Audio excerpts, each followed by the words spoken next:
My name is Simpsy. How you all doing? Welcome back to some more Westeros Total War. Actually, look, you know what? Let's give it to the Frey line, because we've got Frey Lannisters there, of course.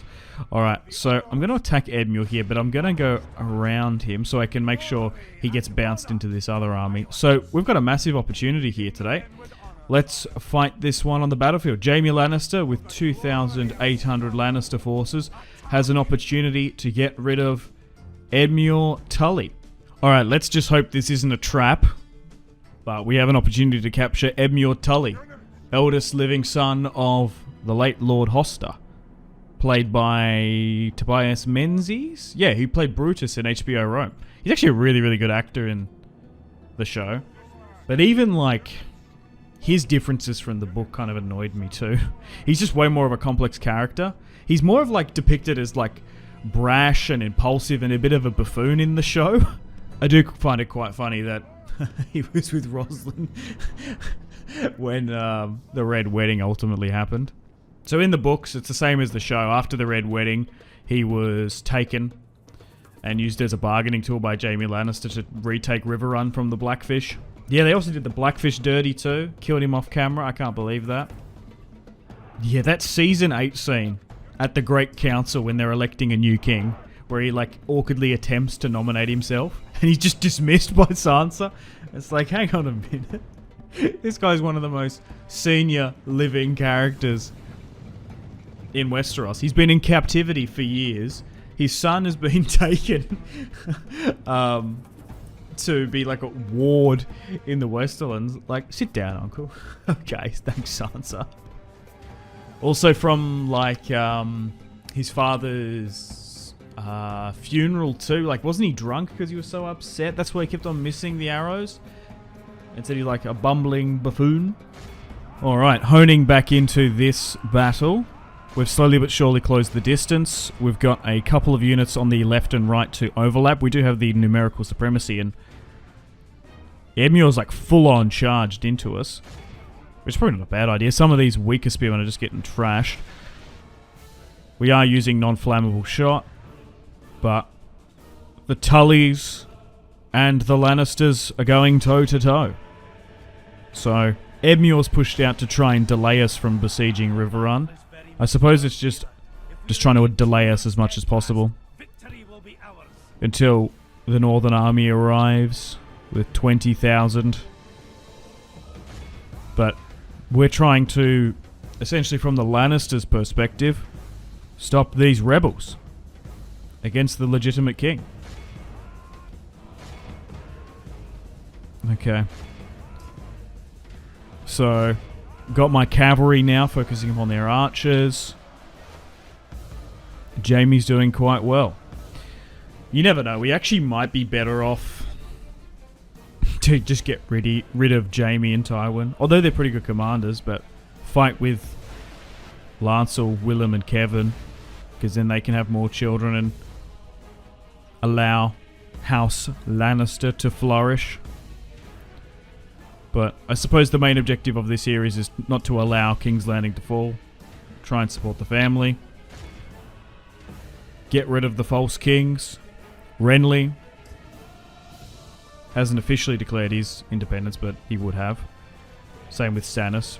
Rob, there's the pop-up, but Storm's End, Dragonstone, Winterfell, I suppose. Conquering the North is going to be easier said than done. And same with the Riverlands. Okay, so looks like Edmure is on the back foot. We might even look to ransom him too for cash. But we've got Blackwoods, we've got Malisters, we've got a variety of cool looking heraldry.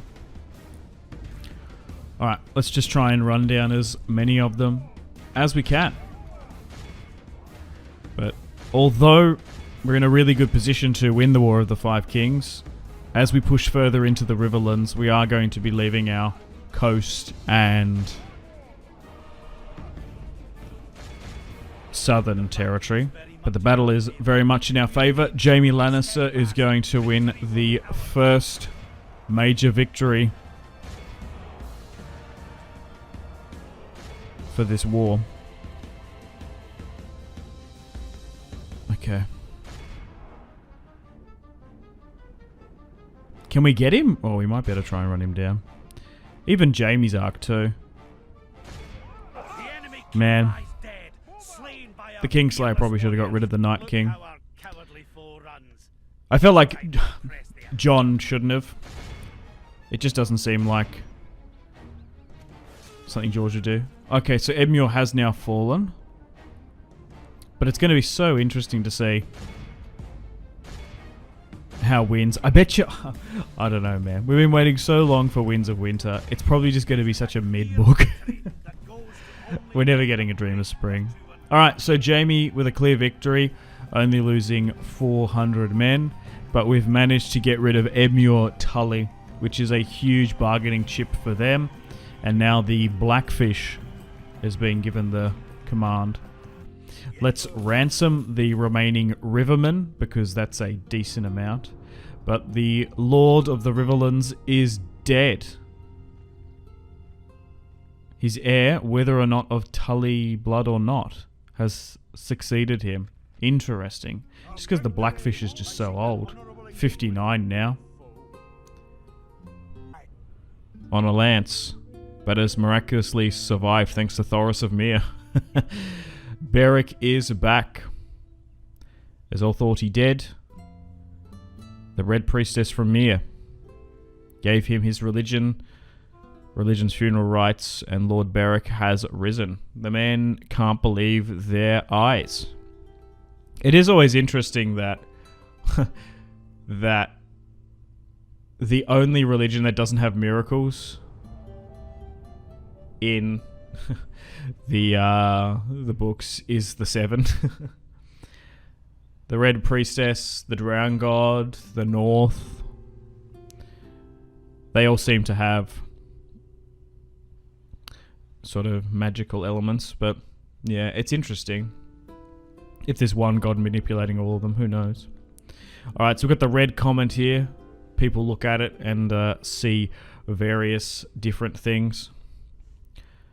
King Joffrey's comet, while in the streets it goes in the name the Red Messenger or the Red Sword. It's interesting that all these different factions and characters have an opinion about the comet. It actually all syncs up all the timelines too, because they all see the comet. Okay, and some people believe that the comet was something magical passing, bringing back magic in the world, or heightening it, or allowing it to give birth to Dany's dragons and whatnot. Alright, so Lord Tywin is now besieging Willow Wood. We outnumber them slightly by 300 men, and let's fight this one on the battlefield. Come out, little knight. It's time you faced the dragon. Oh, wow. What a creepy and daring quote from Aerion Brightflame as we look to bring another small castle into the control of House Lannister. Okay, that's really cool. So the right-hand side of the castle, by the look of it, is surrounded by water. Same with this backside too. So it's giving us a very limited of opportunities to actually push up in and take the castle. Alright, so Tywin here is with an assembly of generals. So I think the main objective firstly is trying to bring the Riverlands under our control. That will give us a really nice control and be able to ferry troops over to King's Landing. Whether or not we have an operation in the Vale, we'll see. We'll try and get some diplomacy with them. Same with the North and the Greyjoys and the Tyrells. It just depends how aggressive Renly and Stannis are. We might sue for peace. We'll just have to see. But as long as Tywin lives, he's going to be wanting to deal with traitors, rebels, and turncloaks. But the War of the Five Kings is well and truly underway, and House Lannister is taking the initiative. So, one of our main primary goals as we move into the Riverlands against House Tully and the Rivermen is to seize Riverrun, and then trying to take the levies from the in and surrounding areas.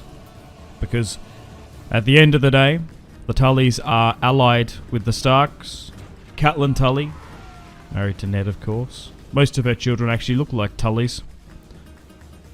So Robb is essentially the next heir. I do quite like mods which combined the Starks and the Tullys, because for all intensive purposes they bend the knee. And Robb, being half Tully, who looks like a Tully too, should control the Rivermen. So we're going to make this a key target. And Jaime, like in the books, has been sent to lay siege to Riverrun. But obviously we're going to have to watch out for Robb Stark if he ever pops up, because he did battle for the Golden Tooth when his Northern Army advanced south and engaged our forces, which was like guarding the passage to the Westerlands. The thing is, the Westerlands are so hard to take. I remember people in the show like, oh, why doesn't Robb go west? Why doesn't he take Castle Rock? Because there's just so many mountains and gateways. But yeah. But we're going to try and reap and raid the Riverlands like Lord Tywin in the books. Unleash widespread devastation just to weaken the Riverlords.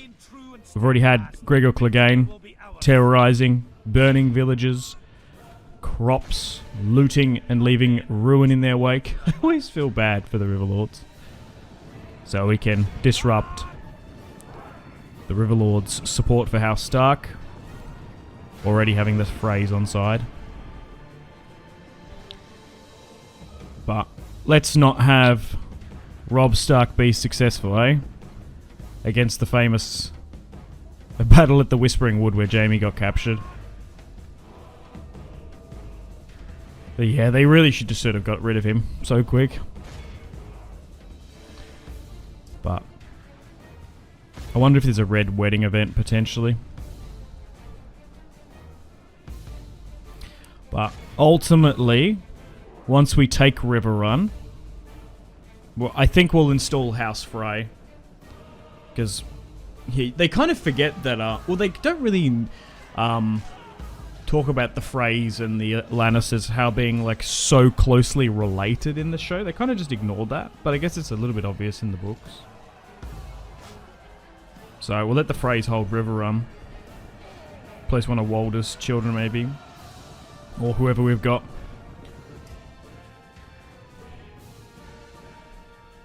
And then once we take Riverrun, I suppose we take Harrenhal. Having those two key choke points is massive. But it's going to be really interesting once we have the next generation of Lannisters under our control. The new lords. Alright, slowly but surely advancing. Taking one of our first small castles just south of Harrenhal. And we'll try and get it under our control. Alright. Let's look to move my archers up to deal with the town square. But so far, doing pretty well against the Riverlords. It's going to be quite some time before the Starks get there.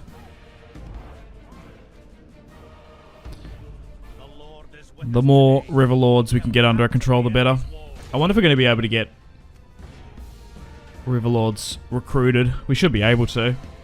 I can't remember how the system works with levies in this. Alright, let's get our reinforcements in. We've got some Craycalls, we've got some Braxes too. But yeah, let me know in the comments who I should give some of these lordships and titles to. We've also got a bunch of noble lords that could do with some ancillaries, taking castles. Like, there's like 4 Craycalls, isn't there? There's a fair few Braxes. Maybe create some cadet branches. Okay, so my archers are peppering well. But yeah, this is a really neat looking castle. Cool little assault. Just like a little irrelevant castle, Willow's Whale. But it's cool. We've got the rivers there. The Tully looking drum towers. To be fair, the Tullys do have some of the coolest looking armor in A Song of Ice and Fire. Damn fish scales. The fishy boys. as a Tasmanian. I do quite like seeing a banner with a rainbow trout on it. Trout. Okay. So we'll have to be a little bit careful with my generals here. But they seem to be quite strong generals bodyguard-wise. Although they've only got like 200 a man. Okay. Our men are winning the battle. That's good. Let's move some of them out now. Put the infantry in. And we'll slowly but surely get our economic situation back on track once we take a couple more castles. There's no point in disbanding units. I am reluctant to start sacking because of our relations. Because they're still, what, the Greyjoys, the Tyrells, and the Arryns, which are neutral at the moment. Got to give it to the Knights of the Vale. They're still sitting back. They haven't done anything. They haven't even warred in the War of the Five Kings. Alright, we've initiated the countdown now. Tywin, because he's our faction leader, has quite a large bodyguard. And all my archers are just focusing on this one general here. So, I made the decision to move my crossbows and archers up on the walls, so they're going to be able to arc their shot down in there, instead of firing up and over. Our crossbows are going to do well. They're practicing for the Red Wedding. Jeez. It's a pretty good shot. Yeah, it will be interesting if they can get past the twins either.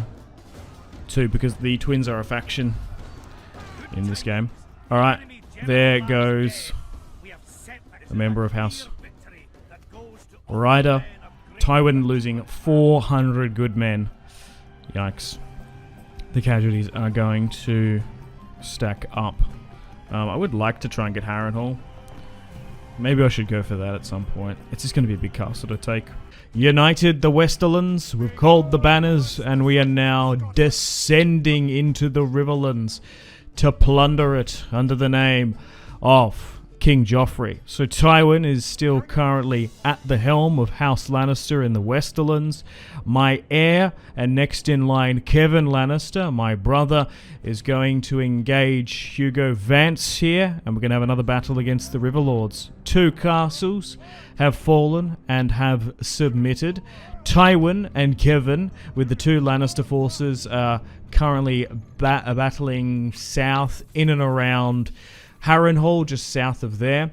And Jaime, with another army, has gone to push towards Riverrun. So we've got 2 full stacks up towards Riverrun, 2 full stacks towards Willow's Watch, and sort of South Harrenhal. And then we've got the Lannisport army pushing in. So we're going to have 5 full stacks in operation. So the main objective, firstly, is to bring the Riverlands fully under our control, get as many of the houses to flip to the Lannister cause. I suppose we're probably going to sit Aemon Frey, and probably the half Lannister, half Freys on the seat of Riverrun. We'll give it to them. We still have to keep a watchful eye on the Tyrells, the Arryns, and the Greyjoys, as they are neutral. Robb Stark is marching south. Joffrey sits in King's Landing, still threatened by Stannis Baratheon and Renly. And I suppose the Martells are neutral as well. So in this fight, we're going to be playing as Kevan Lannister. So he's eventually going to be Lord of the Rock. I do feel kind of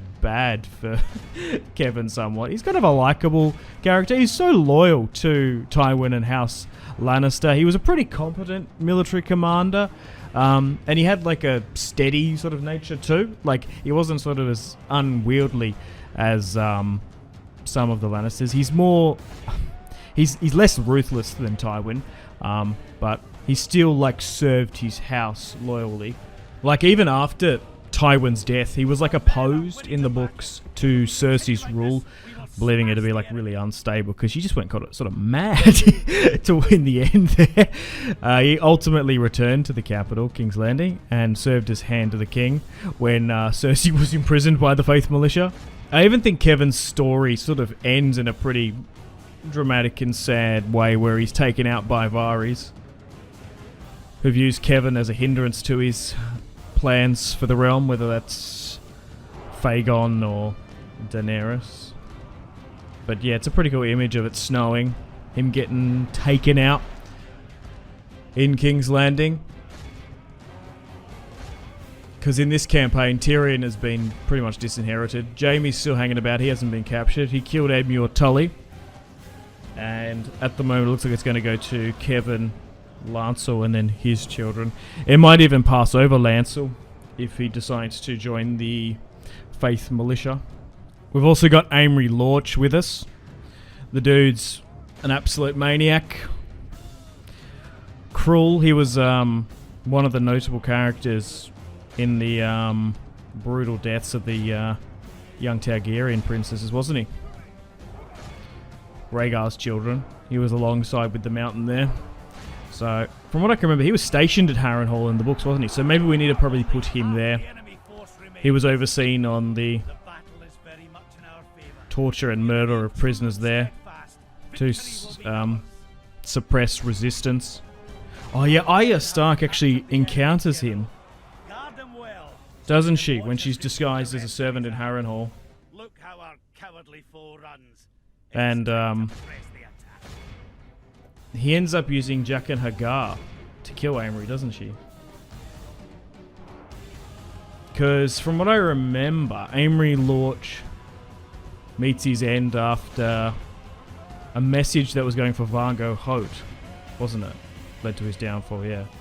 We've also got Sir Adam Marbrand too, another bannerman of House Lannister. He doesn't even appear in Game of Thrones. Maybe as a background character. He's like one of Jaime's like closest friends. Like he's one of Jaime's and Tywin's keen commanders. So I might even at some point get him to command his own full stack. He ends up surviving the War of the Five Kings. Alright, Kevin Lannister's going to win a clear victory here today. Really good result. Never forget who you are, for surely the world won't. Make it your strength. Armor yourself in it. That's a really good quote by Tyrion. I like that one. Let's ransom. They're going to accept. Thoros of Mir's up there. And now we can take Acorn Hall by pushing back Vance. Alright, let's leave Burton Craig Hall. And we'll get Tywin to move up. Oh, navigating through these rivers is annoying, ironically. Alright, so we've got the House Lannisters coming in. And Jaime might be able to take Riverrun here. As Norbert Vance is sitting outside with 127 men. Along with Mark Piper. And who else have we got here? Oh, Henry Bracken. You'd think he'd nearly side with us. And then we've got Edmund Blackwood here. Alright, let's find this one on the battlefield. Wind, rustling trees, a wolf. Which sounds as it's so unmanned. Oh, okay, so this is Waymar Royce. I remember recommending Game of Thrones, the first book, to one of my friends. And I guess he hasn't read any George R. R. Martin or didn't really know anything about Game of Thrones. And he's like reading that first chapter. It's like, right, Waymar Royce. He read that first chapter of Game of Thrones, like, right, so these like 4 or 5 characters are going to be like major characters. And they all just like fucking die. Except for that, the one that flees south. And then gets his head lopped off by Ned. Alright, we're going to push here and try and get rid of the old Norbert Vance. And then we'll allow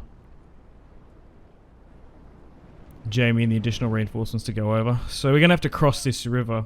Man, who would have thought navigating through the Riverlands was going to be a absolute pain in this series. So accompanying Jaime Lannister here today in this fight for Riverrun, he's got his first cousin, Lionel Frey. He's the son of Lord Emmond Frey, the second son of Lord Walder. He also has 2 other brothers, Sir Sellis and Tywin Frey. Even Tywin Frey has a very Lannister-sounding name. He also has another younger brother, Red Walder. In the books, it's mostly like he's known for his like uncle's actions, really. He was just sort of a part of the plot for the Red Wedding.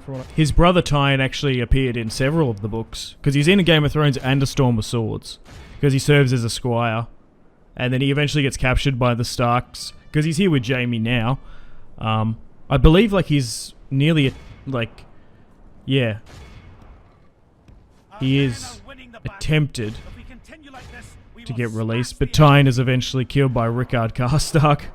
who seeks death as revenge for his own sons. Yeah, and then Robb getting rid of Rickard Karstark. That is so foolish. Tywin and his cousin Willem were ultimately killed by the Karstarks.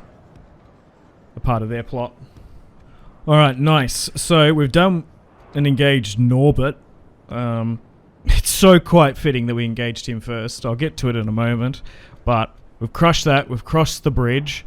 We should be able to just create a front line and a formation here so we can get our archers to start raining fire up and over the top as Blackwood comes in. He comes in with reinforcements from Riverrun. So Norbert Vance is the head of House Vance in the castle of Atlanta, which we just recently took. He's actually an old blind man. So it's quite fitting that he didn't know where he was when he was heading towards Riverrun. He's got a bunch of sons. Ronald the Bad, Sir Hugo. He also has his other line with Allery and Kirith.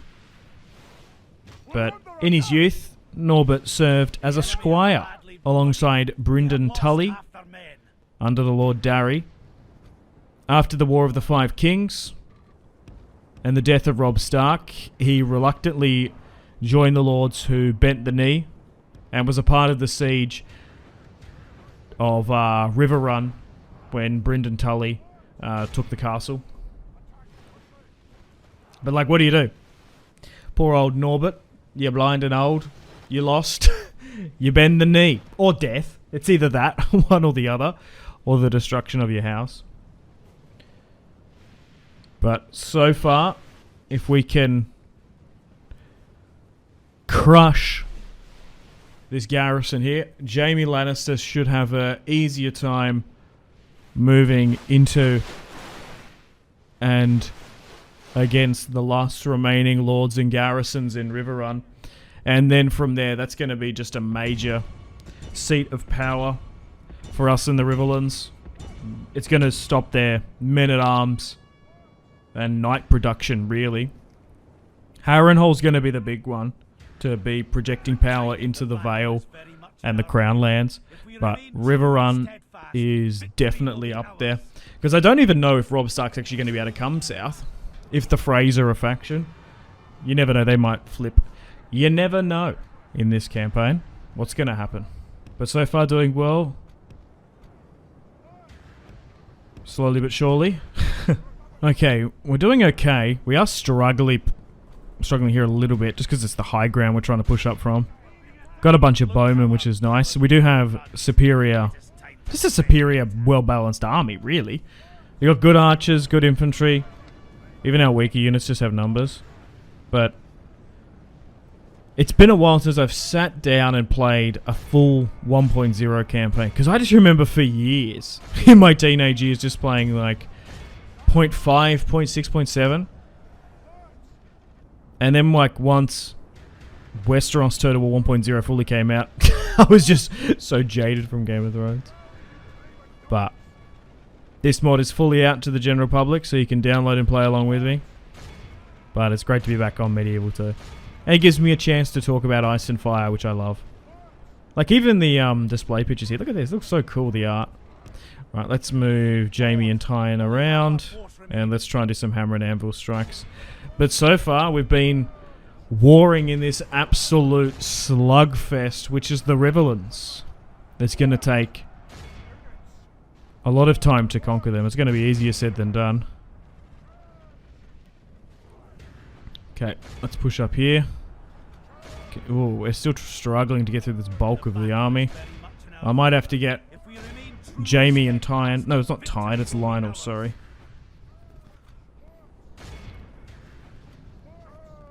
Alright. Yeah, so maybe I give it to Em and Frey. Oh, hang on a minute. Are we going to lose this? Jeez, the morale looks a bit iffy. Alright, still doing well. But yeah. Gonna be uploading this on the channel for the coming weeks and months. We're coming into December. As if it's the end of 2024, guys. Yikes. It's crazy. But I'm still here, still making videos, still having an absolute blast. The Empire 2 campaign didn't do very well. It just wasn't good. Not YouTube-wise, just a campaign. It was just not good. So we hot abandoned that. I got so jaded from that campaign and triggered it threw me back to Medieval 2. But yeah, going to be uploading this. Plenty other houses to do as well. I was also looking at my hard drive. I've got so many mods. I feel like a lot of the Total War, like Medieval 2, Game of Thrones mods and Ice and Fire, like a lot of the links are just now dead. So I do have some of them, but if you've got like a World of Ice and Fire, even some of the Winds of Winter ones with Jon Snow and other mods, let me know. Because we could do campaigns with them. I got some of them, but I feel like some of them are just missing. Nice. There goes Edmund Blackwood. But yeah, I think we'll make our way through. I think I want to play House Lannister first. It's always fun. Trying to win and conquer. They're up there, but I'm a Stark at heart. But I don't think I've done a full campaign as the Lannisters in quite some time. If we are going to do another campaign, I don't know. We did Stannis not too long ago on Ice and Fire. I've just done a Harold Harding on my CK3 channel, Simpsy Total Warfare, which I've rebranded now. So you can go check that out. We've got a bunch of Crusader Kings content there. I'm uploading daily CK3 got content on that channel, so you can go check that out. Just outside Acorn Hall, we have to watch out for Thoros of Myr. So Kevin's nearby. Let's get Tywin to move up, and then we'll get Kevin to as well. And, ooh, okay, so there's 2,000 Rivermen then. Fair few, well, there's heaps of Blackwoods. And interesting, so we only just outnumbered them by 500 or so once both armies rally up. Alright. Honor means no more than our lives, so long as the realm is safe. Are you a man of the Night's Watch? Corran Halfend. Man, forgot about good old Corran. He was a good old character. Alright, let's move up here. Cavalry on the right, hold the center, archers in the rear, and then we'll deploy our generals where we can. And we just need to wait for my brother Kevin to arrive. And next in line to Casterly Rock. I guess we could talk about Corran Halfend, actually, because we're probably not going to have an opportunity to talk about him, really, in this playthrough, or any playthrough, really. You can't really play as the Night's Watch. So, Corran Halfend, before joining the Night's Watch, was a member of the Skagosi people. And eventually, I'm assuming some sort of conflict with the law ended him to be sentenced up at the wall. There's not much details on his past before joining the Night's Watch, but it was probably for atonement and redemption, like most of those sent to the Watch. Apparently Corran's real name is actually unknown, but he's just often referred to as the Halfhand. They don't even think that's his real name, Corran. So he was sent super far north with Jon, and Corran was an absolute Chad, wasn't he? The dude, like, sacrificed himself during a wildling skirmish to deliberately allow Jon Snow to get rid of him and make him appear as a deserter to the wildlings, allowing him to infiltrate their ranks. And then Jon obviously let the wildlings in, and then he ended up dying. But that's beside the point. Okay. Interesting. Seems like the River Lords are orientating themselves, like in the tree line here. Why are they pushing towards Kevin's army? I wonder. Is it because he's got a severe lack of infantry and they're just trying to rush against the generals there? Maybe? I do not know. Alright, we've still got our cavalry on the right-hand side with our Westerland generals. I've just got them intertwined with the cavalry. We might as well put them to use. I think it's sensible and realistic as well. Like, you could do the Medieval 2 tactic and don't let any general push forward and keep them in preservation, but look, maybe for role-playing purposes, if we lose a general here and there, one game gains renowned and stuff. I don't know, I feel like we just need to get everyone actively fighting. We can keep Tywin back, because that's smart. Losing him would be detrimental. Yeah, so it's like they split the army there. Interesting. So we're fighting two fights really here. Alright. Let's make sure everyone's got multiple attack orders going out. But hopefully we can crush the Riverlords once again. But they are putting up a pretty good fight. Although we're winning multiple battles against them, they just don't have the Starks helping them out. If Rob was here pressurizing us against them in the Golden Tooth, it would be different. I'm assuming he'll eventually come down. But we're doing quite well against them. 3 castles have submitted. Edmure's dead. The Blackfish is probably more of an astute military commander, technically. You might be better off him having command in the field. And now the battle is turning in Tywin's favour. Kevin on the left, Tywin focusing on the centre.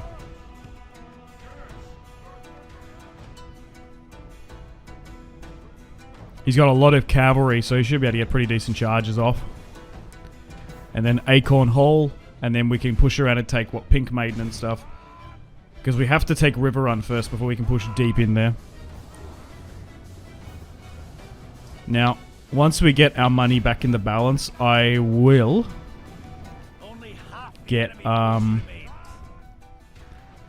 diplomats sent out so we can try and get negotiations with some of the other houses. It does make me uneasy not having relations with the Tyrells and the Greyjoys and the Arryns, I suppose. We might even be able to sue for peace with some of the houses, potentially. Wouldn't be for very long, though.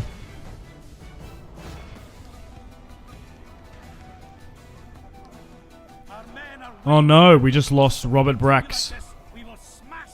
That's no good. A member of House Brax has fallen. Clear victory, though. Okay, so that's pretty good odds. 600 is still quite a bit, as we are not getting it. Like, we're losing, like, 6, 4, 300 here and there. It's going to be tough, seeing as we can't recruit from the Riverlands just yet. But Clement Piper and his full stack. Another Tully army has been crushed. The wolves are howling, but such a small pack. Jaime Lannister. Cool quote. Okay, so yeah, Piper, Blackwood, Brynden. Oh, they're going to accept. Nice. So they do have a pretty decent amount. So unfortunately we lost a Brax in there. Did we miss anyone else? It is loading. Oh yeah, we've lost 2. So who died in this battle? Wait, 3. Stefan Swift, he was an old boomer, so it's fine. It might actually reduce our upkeep. Amory Lodge, no! The torture of Harrenhal. Quite fitting. And then Robert Brax. I probably care about Brax more. Riverrun, and has an opportunity to take the capital of the Riverlands and de-seat House Tully. So, if you like the sound of that, like, subscribe, all that good YouTube stuff. Alright, so, we've flooded into the Riverlands from the Westerlands. Jaime and 2 full stacks siege Riverrun. Edmure Tully has been slain upon the battlefield. And Tywin and his brother Kevin push south upwards towards Acorn Hall. And then we've also got the Lannisport army coming over. So we're going to have 5 full stacks in the Riverlands soon. Here today we have 2,500 men, which I hope is enough, because at the end of the day we are besieging Riverrun. Although it doesn't quite look like Riverrun, because there should be a massive river around it. However, it is still roughly what the layout is. It is a fortress. So we do outnumber them 2 to 1, but you sometimes might need 3 or 4 depending on the defenses. So Mark Piper, Henry Bracken, and Edmund Blackwood currently sit in Riverrun trying to defend the castle. The Greyjoys, the Tyrells, the Tullys, and the Freys are neutral.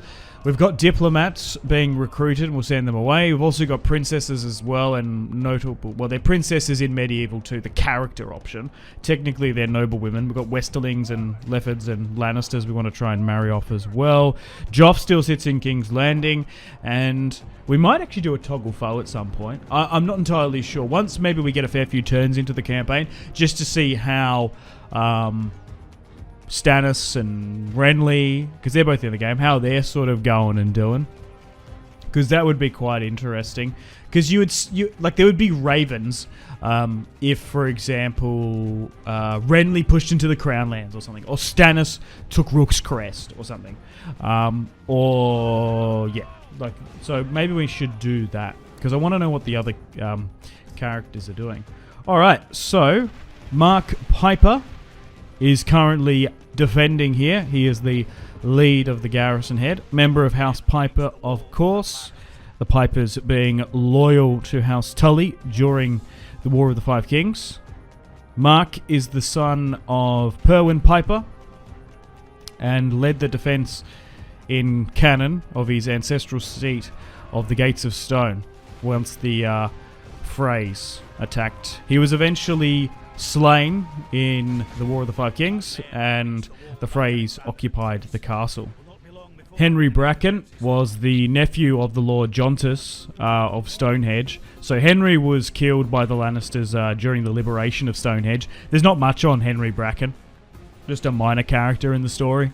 And Edmund Blackwood, I was nearly about to say Edmure there. Edmund was loyal to Robb Stark in the end. So as we're sieging Riverrun, I guess it's quite fitting to talk about the siege of Riverrun in the story. So, well, during the latter stages of the War in the Five Kings, after the Red Wedding, where Robb Stark was betrayed and killed by the Freys, the Starks were just so weakened, and same with House Tully. They became the prime target for the Lannisters, looking to consolidate their power in the Riverlands. Riverrun is held by the remaining Tully forces that were in the garrison, and then I'm assuming some of them that escaped from the Red Wedding. So Emure Tully, Lord of Riverrun, and his loyalists were under siege by the Lannisters under Sir Gregor Clegane, the Mountain, and the Freys, who laid siege to the castle. The Tully forces, trapped inside, resisted the siege, but they were ultimately severely outnumbered and overwhelmed. It became a long, protracted siege and affair, marked by starvation, dwindling supplies, and desperation within Riverrun. Emure, in an effort to break the stalemate and stop the siege, ultimately got captured by the Lannisters and held hostage, who then used him to pressure the defenders. We've got that pretty cool scene with the Blackfish just going, meh, get rid of him, in Game of Thrones. And even, like, what, Nikolai Coster-Waldau has, like, the biggest shock on his face.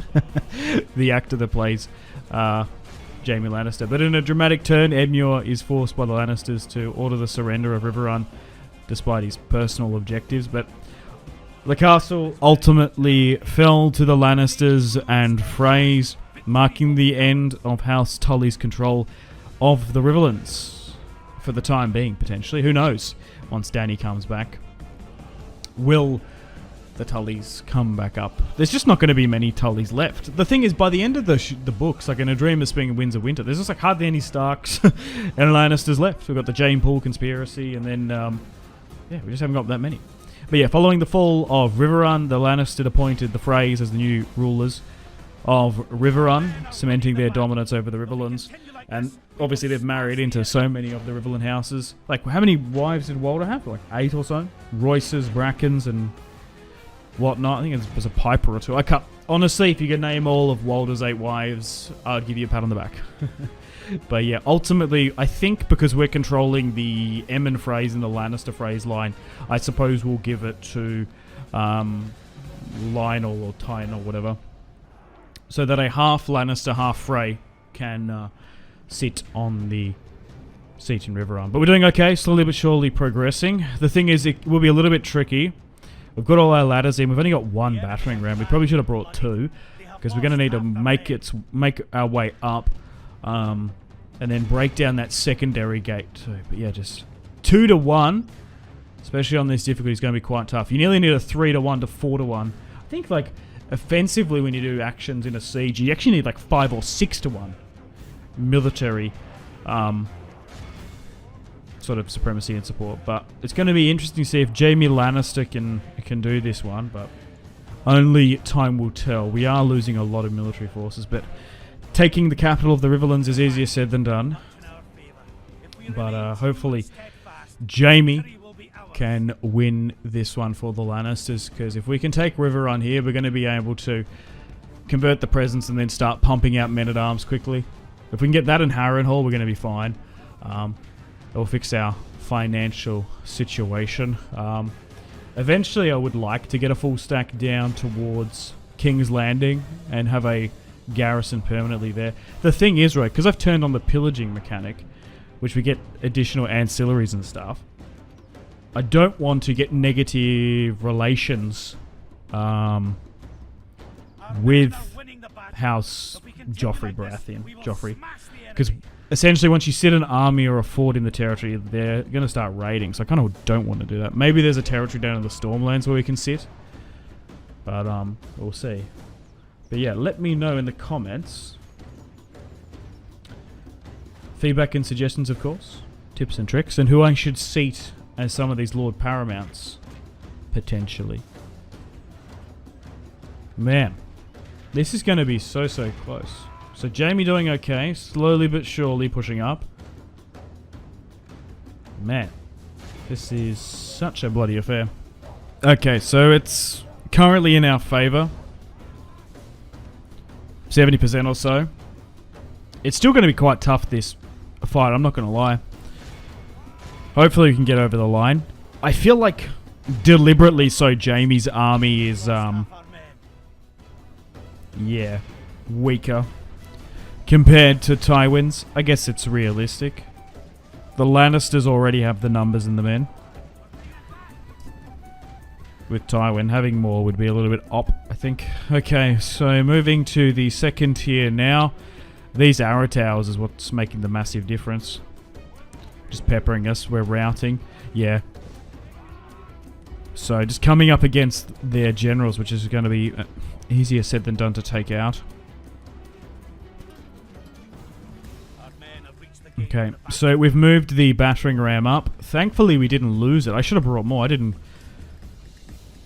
realize I needed 2. I forgot that in Medieval 2 you need 2 battering rams for fortresses. We're so lucky that it didn't engulf in flames and it was GG's. I guess we could use ladders, but even they're a little bit hard to navigate through. Nice. The second rung in the settlement has now gone. We're going to push in now. I haven't got too many infantry left, but we'll see how we go.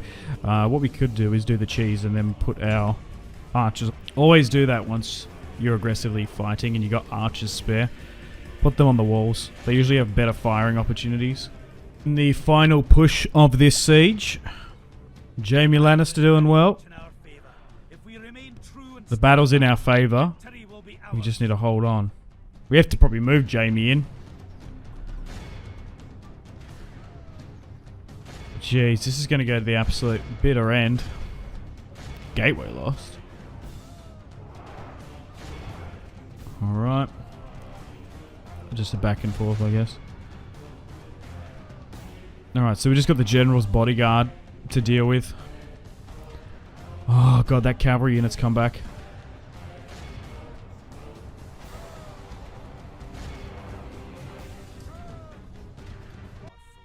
If we just had a little bit more men, maybe.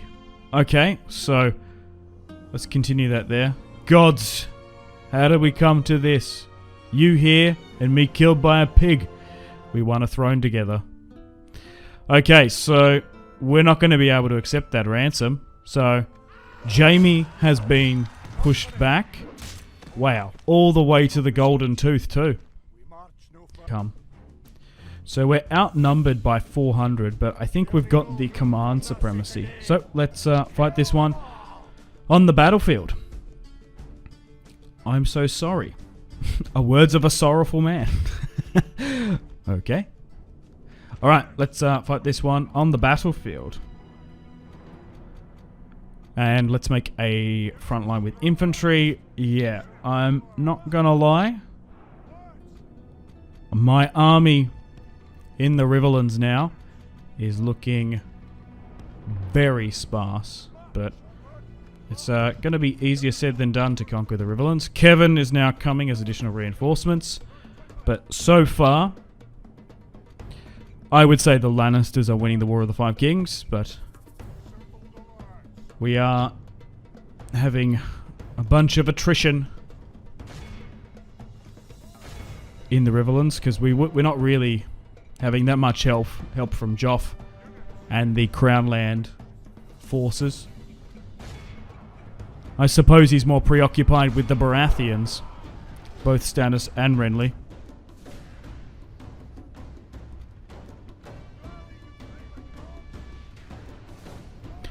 They mustn't have too many more military forces, though.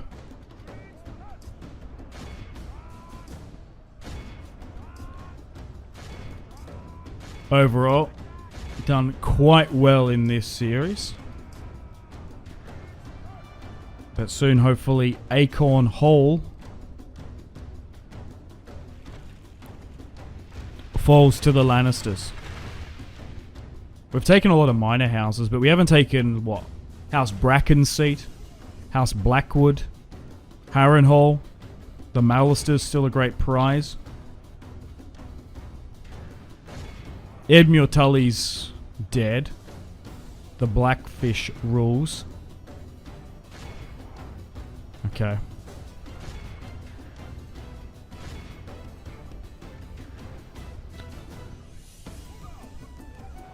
But this will be a massive opportunity for us to take those surrounded lords in Acorn Hall. Acorn Hall.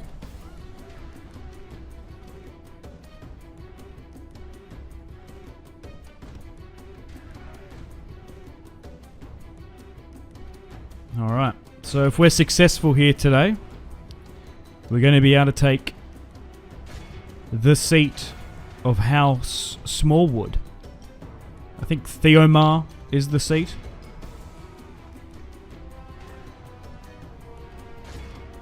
Southwest of Riverrun. Sort of towards Pink Maiden and the Stony Sept.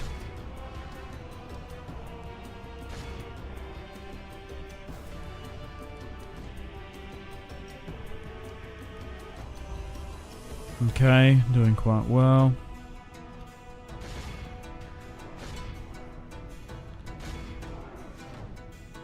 Fun fact about Acorn Hall, in an early draft of A Storm of Swords, it was actually called Acorn Hill.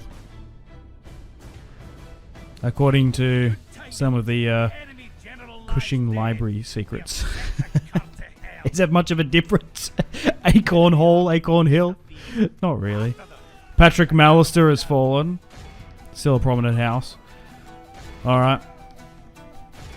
Just try and run down as many of them as we can. We got Marbrands. I think Tyrex with us as well.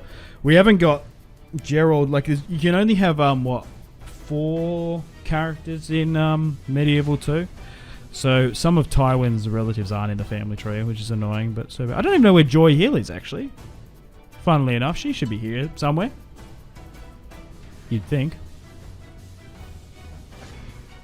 Alright, so let's just try and run down as many of them as we can. The victory we have won here today. All of Christendom. That's so weird. Oh well. Serve, obey, protect. Simple words for simple men. A priest of Norvos. What is that? Is that Caraxes? Like burning Harrenhal or something? Maybe. Just because of like the snaky looking neck. So that's a ransom. So we've managed to get rid of Patrick Mallister there and a huge army. So we should be able to besiege Acorn Hall. Alright, so we've still got a couple of Lannisters here too. We're going to need to get more knights. So we can get Westerland swordsmen. They're going to take 3 turns, which is quite a bit, but they're going to be worth it. Especially in sieges. And then I guess we can finally start recruiting from the Golden Tooth too, now that we've fixed our financial situation somewhat. Roland Craycall is pushing up. But yeah, we're constantly trespassing through Tyrell lands, which is not good. So they're not going to try and stop this siege. So it's going to be Andros Brax taking the command, along with Presta coming in as reinforcements. Jamie's in this army. He should be commanding. Why is he not? I guess Andros Brax has taken the lead. That's fine. They do outnumber us quite a bit here. Alright, so we're actually going to have a field battle for Riverrun. Once again, Valor is a poor substitute for numbers. Doran Martell. Okay, dude. Just shut up. And go back to your water gardens. Alright, so they're attacking us at the end of the day. So this is going to be a bridge battle. I guess, to be fair, we've been sieging Riverrun for quite some time. They're being starved out. They're probably not going to be able to last too much longer. They're doing the Edmure Tully strat of charging, pushing out, and going for death and glory. Speaking of Edmure, he's dead. Alright, so we've got reinforcements coming up. We've got a bunch of archers here. 2 crossbow units. That's going to be pretty good because we're going to be able to pierce the armor. Alright, so I could line up here. Look, you know what? We're actually better off once a unit starts making its way along the bridge, because they are attacking us at the end of the day. Move here. There we go. I might even angle them on the left and right. We'll give a command to go halfway across the bridge, or as close as we can, so that they get stopped. Because sitting further back is not in our best interest. Alright, so Andros Brax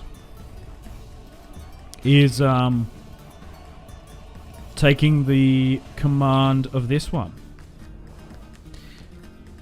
Interesting. House Brax. Cool name. Cool house. They've got a purple unicorn. So Brax, Lord of Hornvale, he's the head of House Brax. He has 3 knighted sons. Titus, Robert, and Flement.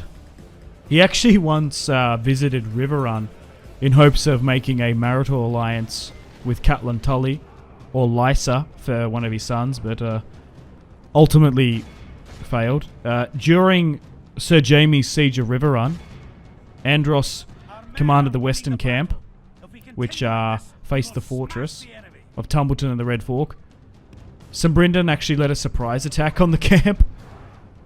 Brax tried to cross Tumbleton on rafts with his men in an attempt to defend the northern camp. Catapults actually fired atop of Riverrun, causing Andros' raft to overturn, and being fully encased in armor, Andros Brax did not survive. He sunk like a sack of spuds at the bottom of the river. So then he was succeeded by his son, Titus Brax.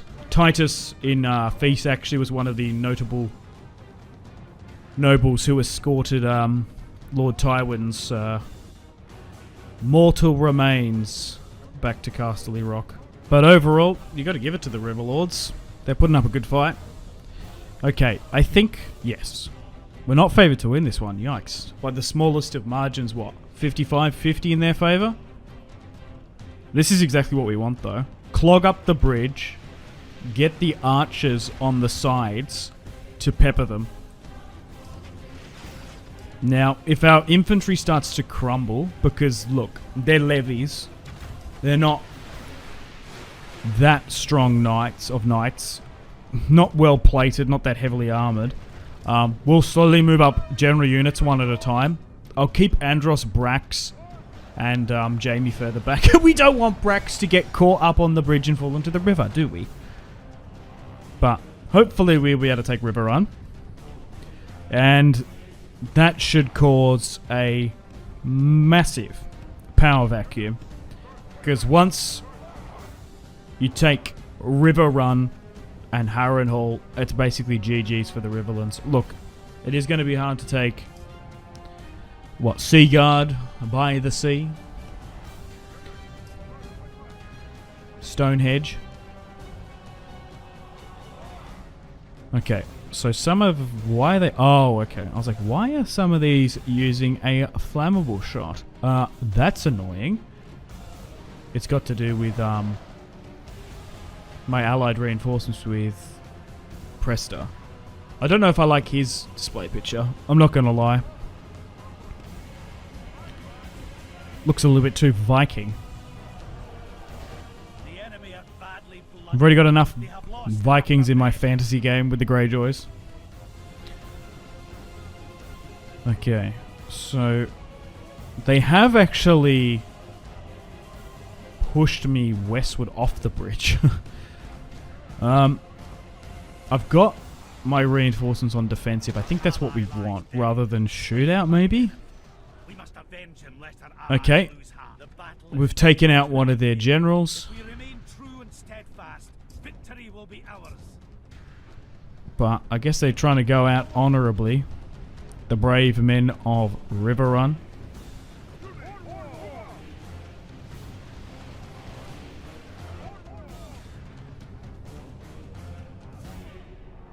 Jeez. A lot of wayward shots over the top.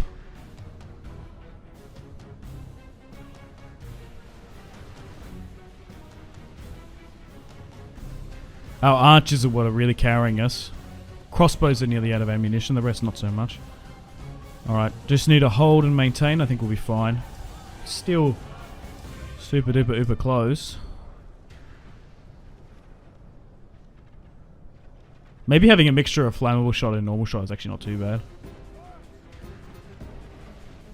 It just depends on the mod, really. Sometimes modders really buff up arrow fire. I'm always the bigger fan of more accuracy, putting arrows down range and on target, reducing hit points rather than getting the flammable bonus. It's only if, like, the flammable arrows, like, instantly engulf in flames. Those are metal armor, and it's also not really realistic. Flammable arrows aren't really a thing. They look a bit ridiculous. Another Riverlord has fallen. Allery Vance of House Vance is no more. Nicely done. Perfect. That they put a bridge just outside Riverrun. That's what we wanted, for them just to charge against us. After them, cut the cowards down.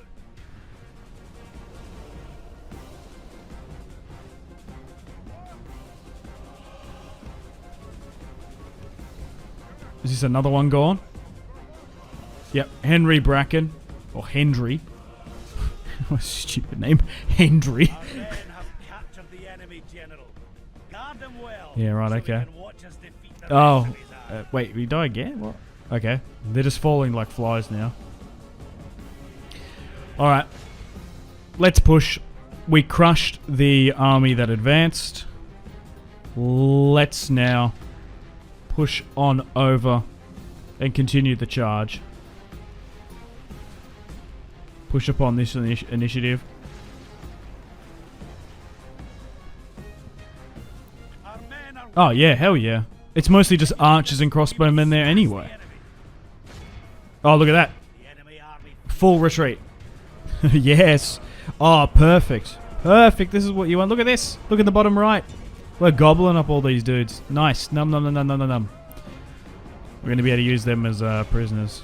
Bend the knee. Join the ranks. Or be dealt with by Lord Tywin. Lord Paramount of the West. Well, I guess he's hand of the king, isn't he? The enemy are utterly vanquished. Heroic victory. Yeah, that's what I thought. We have only the mighty 3,000. Crush them. Unbound, unbent, unbroken. And his heir Kevin here today. The Rivermen have sallied out against us. And we have a battle against a Vance. So, like, subscribe, all that good YouTube stuff. Let's deal with these Tully men. Okay, so they attacked us at the end of the last episode. Adam Marbrand, one of my loyal bannermen, along with my brother Kevin, is going to help us out. So, pretty decent castle here. Let's reform up, quickly drop the siege equipment, and let's get ready to push them back. So we're still slowly but surely flooding into the Riverlands, bringing the houses under our control. We're in a really good opportunity to make the minor houses bend the knee. Edmure Tully is no more. And the Blackfish is, well, I don't know where. Harrenhal is still yet to fall. But Riverrun is fully under our control. Alright. Quickly advance. Now, ooh, this might be an opportunity here. I'm going to get my cavalry to try and stop those units coming out. Are they? So, although they've attacked me here, they do seem to... Interesting. They're trying to run away, perhaps? I don't know. We'll slam our cavalry in. Get our archers to get those shots going. Maybe we'll try and cycle charge as best as we can. Adam Marbrand is now here too. Our men are winning the battle. Nice. Let's move back here. But let me know in the comments what other houses you would like me to let's play as on the channel. Still going to be quite some time before we wrap up this particular Lannister series, so stay tuned for future episodes. But yeah, could play as the Tyrells, go on an alternative timeline. I think playing as House Tyrell might be quite cool. Maybe we get rid of Mace and Willow or something, and then try and play with Garland, who is definitely more fitting to lead the house.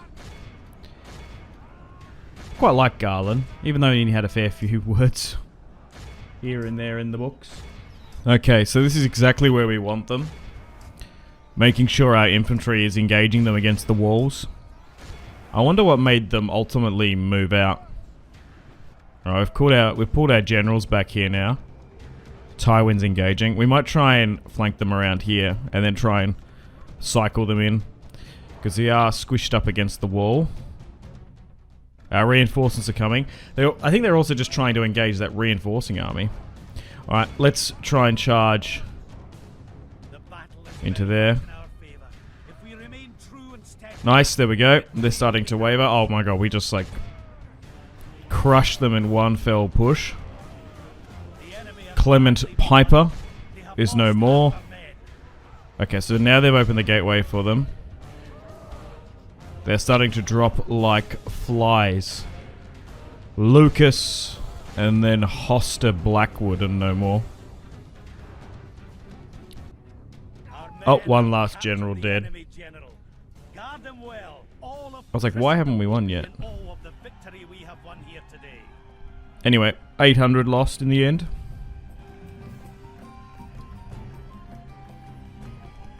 If you can't protect yourself, die, get out the way for those who can. Alright, only 2,500 to sack Acorn Hall, and we're going to be able to take Riverrun too, as it was at the top of the turn. Finally making some good money. We are now the most advanced faction, and the largest.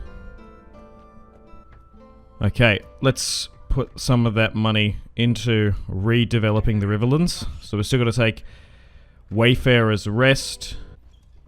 But you got to give it to the Riverlords. They've given us a run for our money. They have bogged down the Westerland forces there. We've crushed so many armies. We started off with 5 full stacks. Most of the Westerland's levies have been destroyed. We're relying on cell swords now. Alright, well, let's fight this one on the battlefield and crush another full stack of the Riverlords. Another field battle going up against another Vance. Alright. Yeah, just look at this army. Definitely a little bit green around the gills, I'm not even going to lie. Numbers. Not the best. Alright, so Roland Crakehall is coming as additional reinforcements. Let's move up my archers. Let's get my cavalry and the Crakehall infantry. Those guys look absolutely wicked. But still have to keep a watchful eye on the Greyjoys. King's Landing still stands. Still at war with Stannis and Renly Baratheon. Okay. The reinforcements are coming from the right of screen. Okay. So they might actually have infantry supremacy on me here. We definitely do have the numbers. Overall. Even if we don't have the infantry in this particular first fight. Alright. Let's move my cavalry on the right. Let's try and get some shots down range. We have a slight high ground advantage. Thankfully it's a nice clear battle map. There is some forest line on the left and right.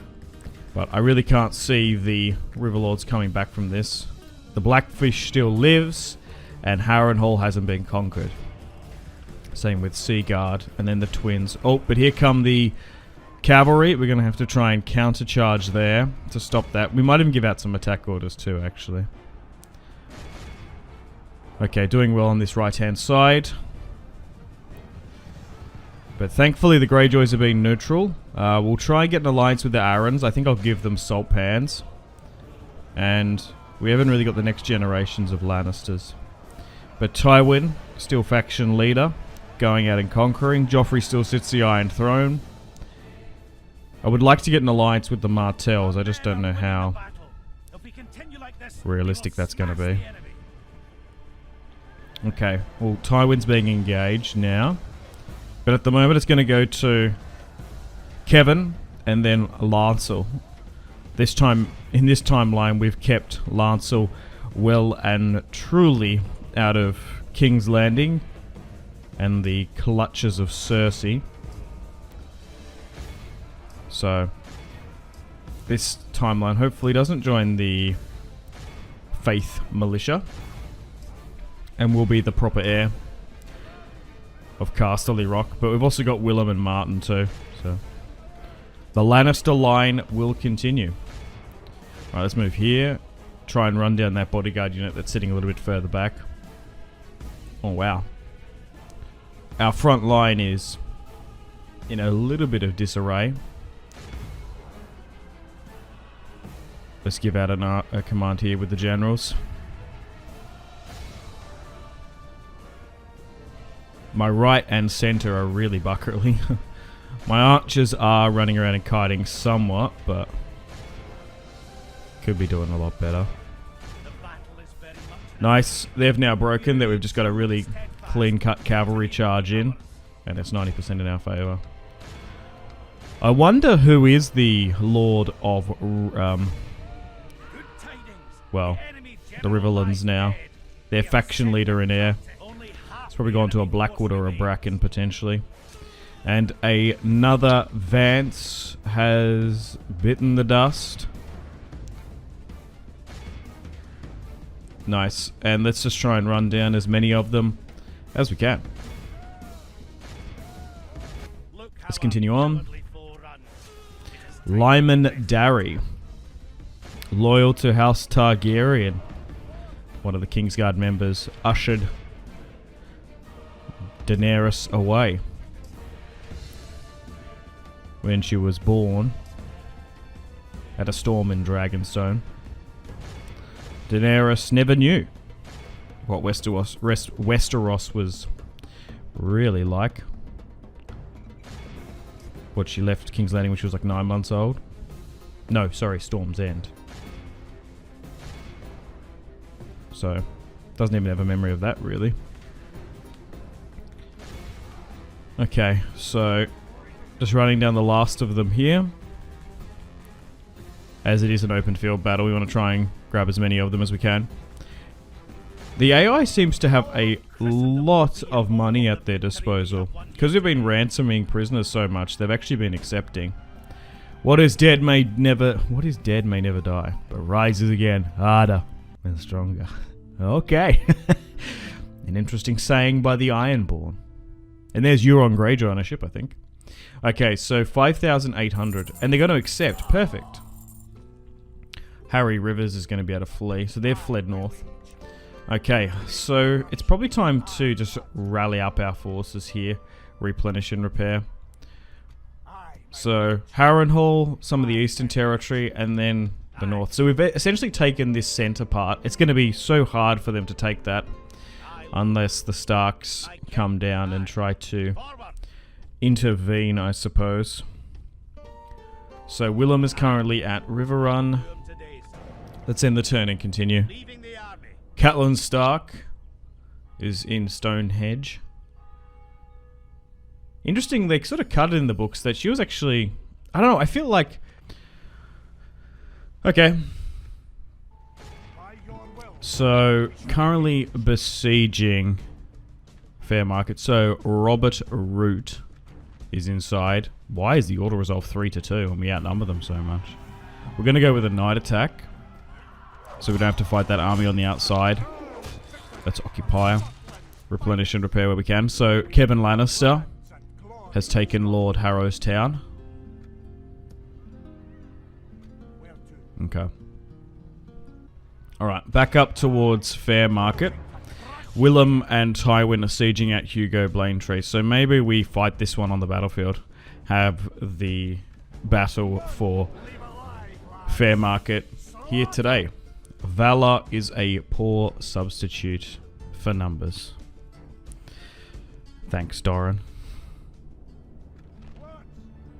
Okay, let's move our siege equipment up and get stuck into this battle. Oh, I love this settlement in Medieval 2. It's like one of my favorites. It's so nostalgic. The low wall. We've been able to construct ladders, which is a little bit weird, as we can't use them, so just the one battering ram. Okay, I didn't know it's going to be this low. Alright, so fighting with Tywin. But I guess who's accompanying with us is Willem.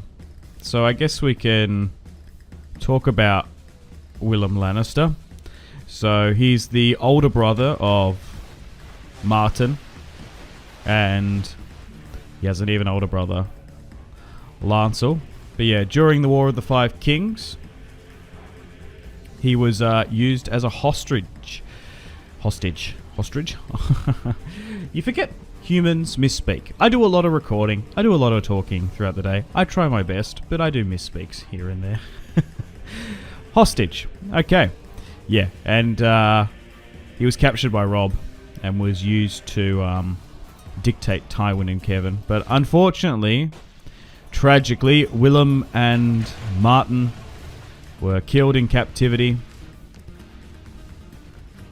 when Rickard Karstark kills them in relation for his own sons. And then obviously this act of vengeance sours the relations between the Karstarks and the Lannisters, as Robb Stark said Rickard Karstark killed more than any Frey or Lannister. He killed my honor. And then he executed him. So, I don't know. It's tough. I don't know what you do in that situation.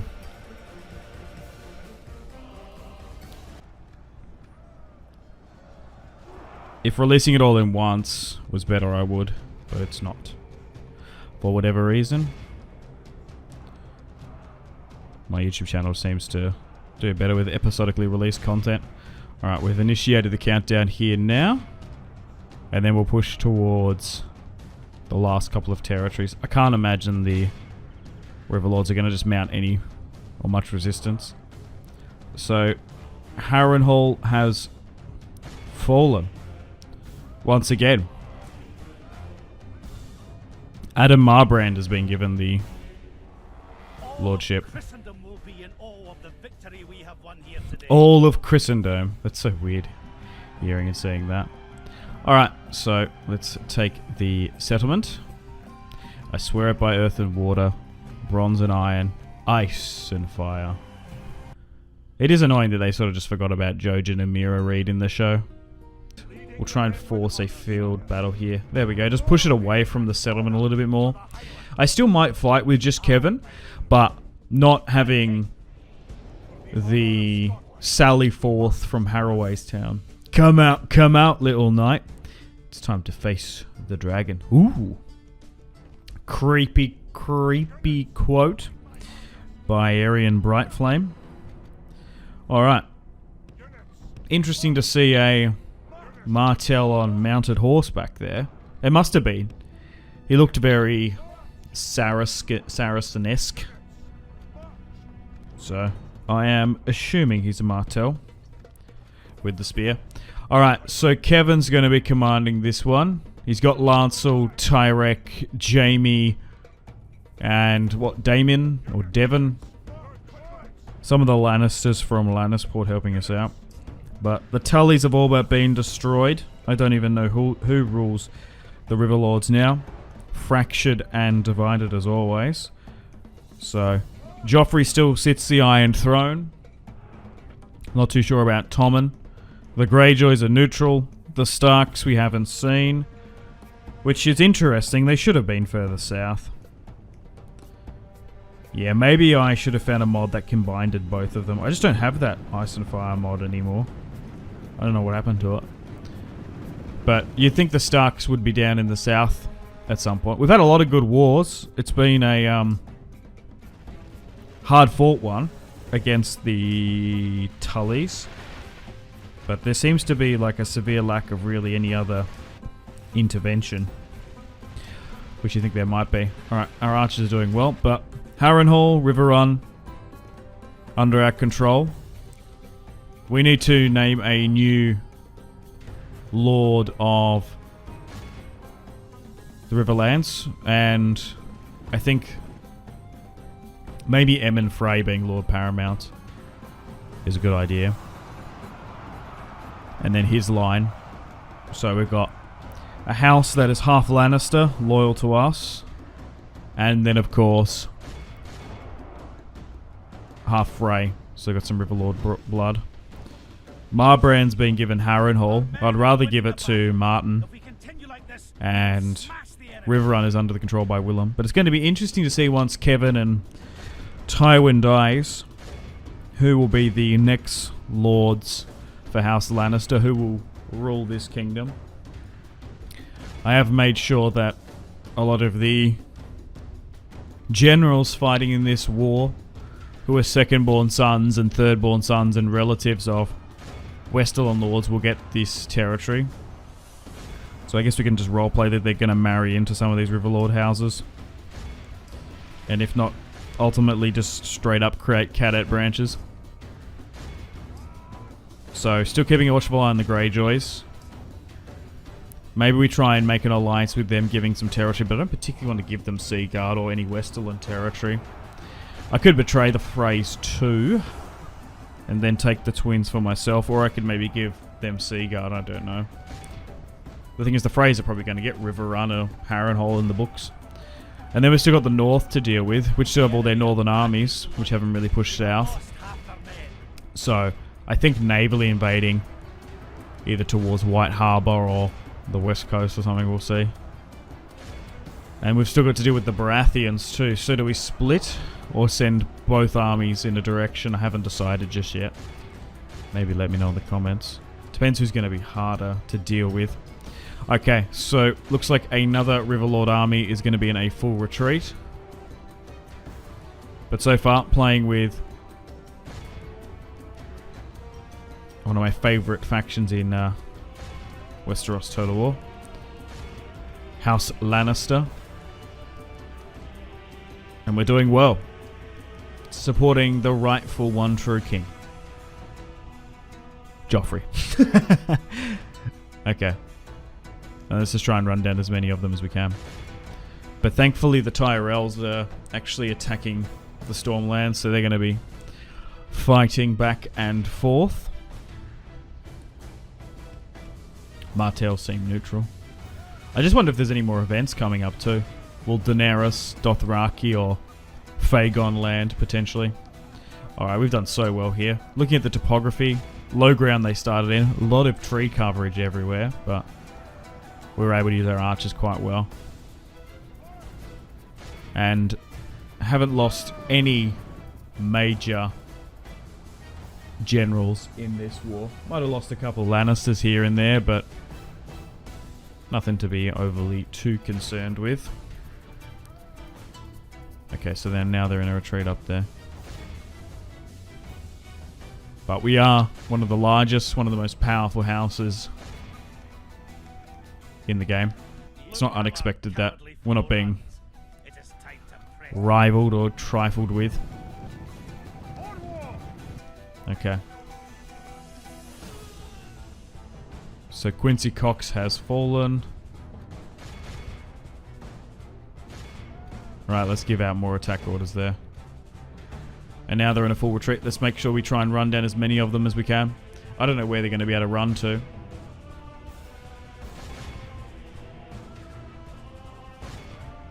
And then, yeah, I'm pretty certain that I'm going to give salt pans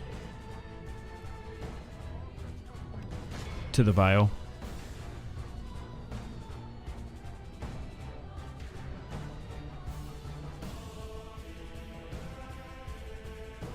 It'll be a good idea.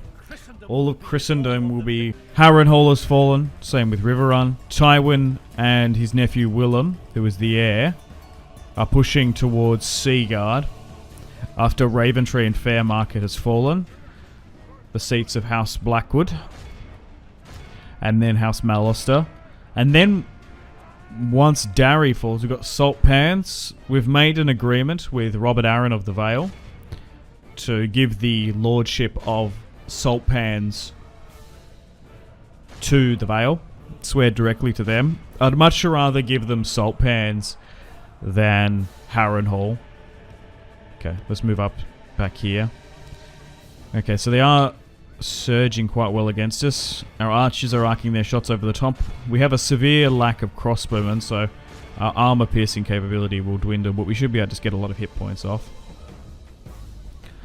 But dealing with House Darry here today, can't really trust them overly too much, as they were very, very loyal to the House Targaryen dynasty. Interesting sigil. A black ploughman on a brown field.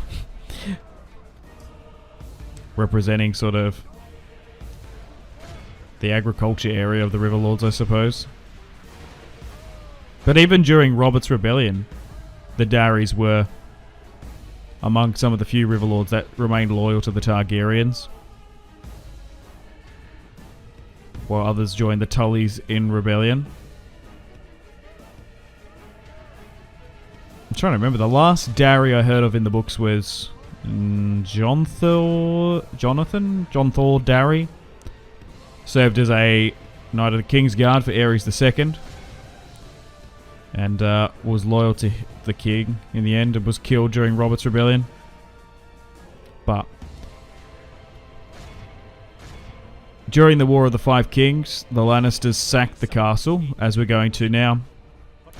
It's just because of the close proximity to the Crown Lands. I bet if you looked at a map, it's probably quicker to get to King's Landing from Castle Darry than to Riverrun, probably.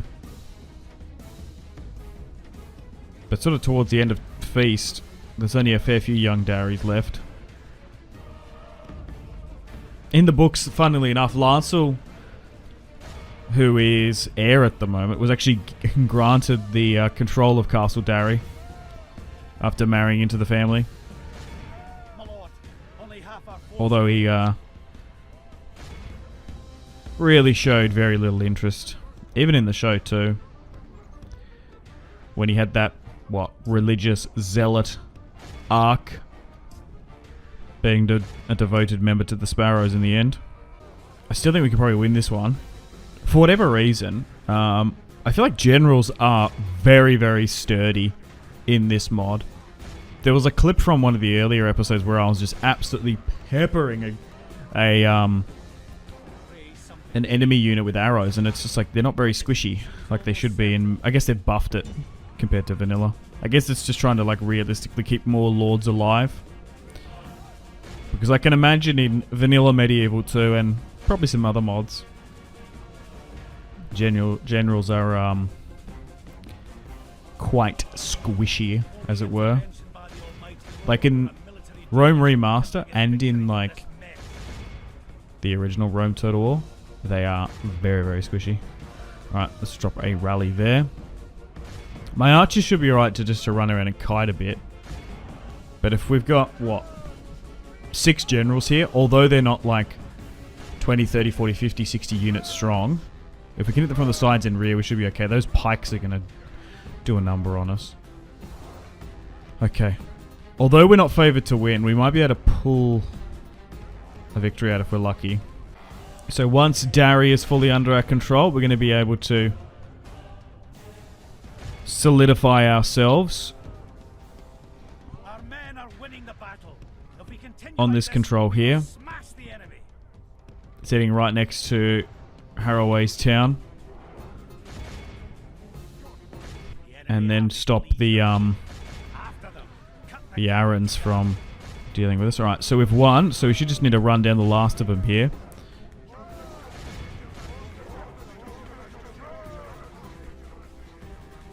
And then we've taken a great bunch of high valuable key position and trade territory in and around the Trident. We're going to be able to get merchants and goods to start frequently flowing through these parts. And then Lord House Harroway will bend the knee. Another house swearing fealty to the Targaryens that have loyalties. As Alice Harroway, last time I thought about the Harroways, was one of Maegor's wives. Back in the day.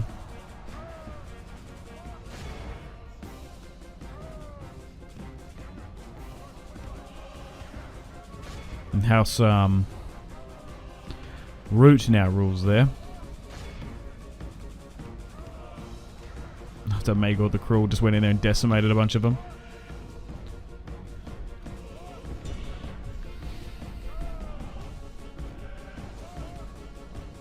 Okay, we've initiated the countdown now.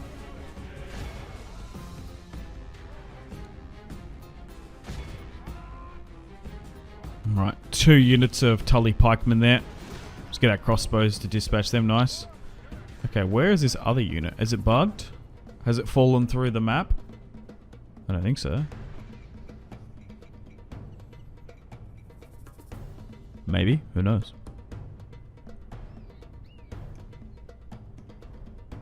Where are they? Oh, why are they on the outskirts there? That's so weird. Alright. We should win once the countdown gets to 0, because we're continuing on. This battle's gone on for quite a bit, actually. Alright, let's move our crossbows out. They're sandwiched up against the side of the castle wall, so should be able to pepper them.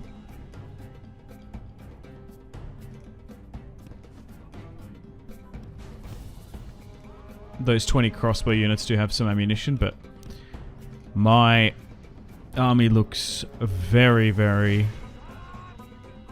decimated. Very green around the gills.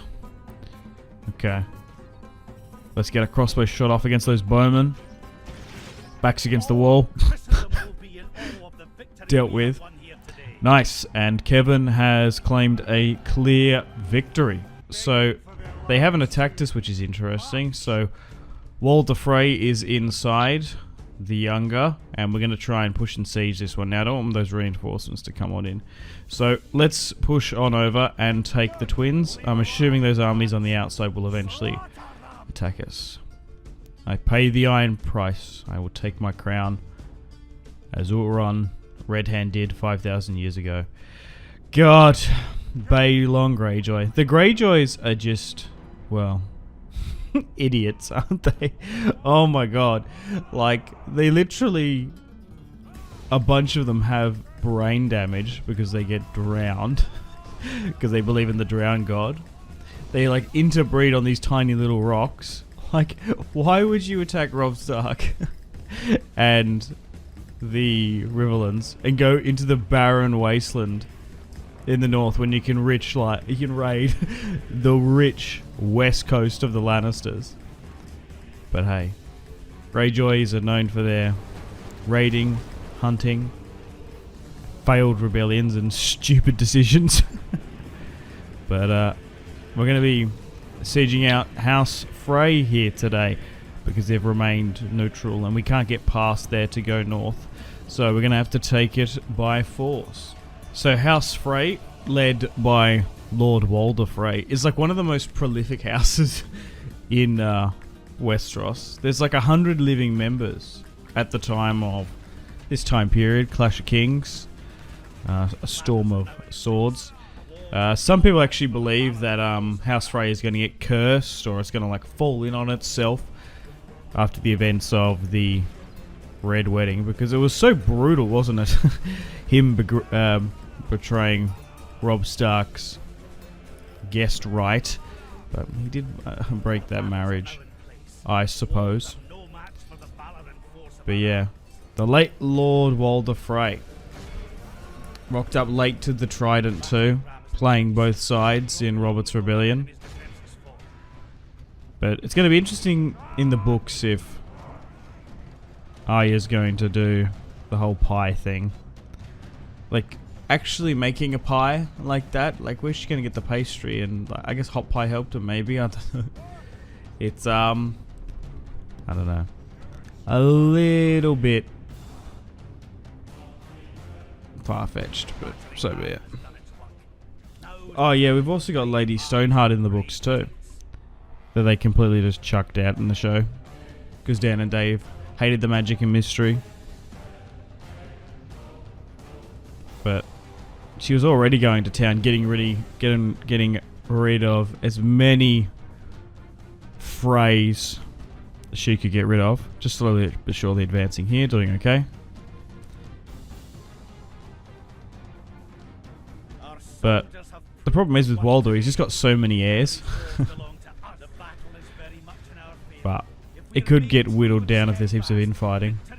But House Frey itself is actually a pretty old house. I think it's like 600 years old.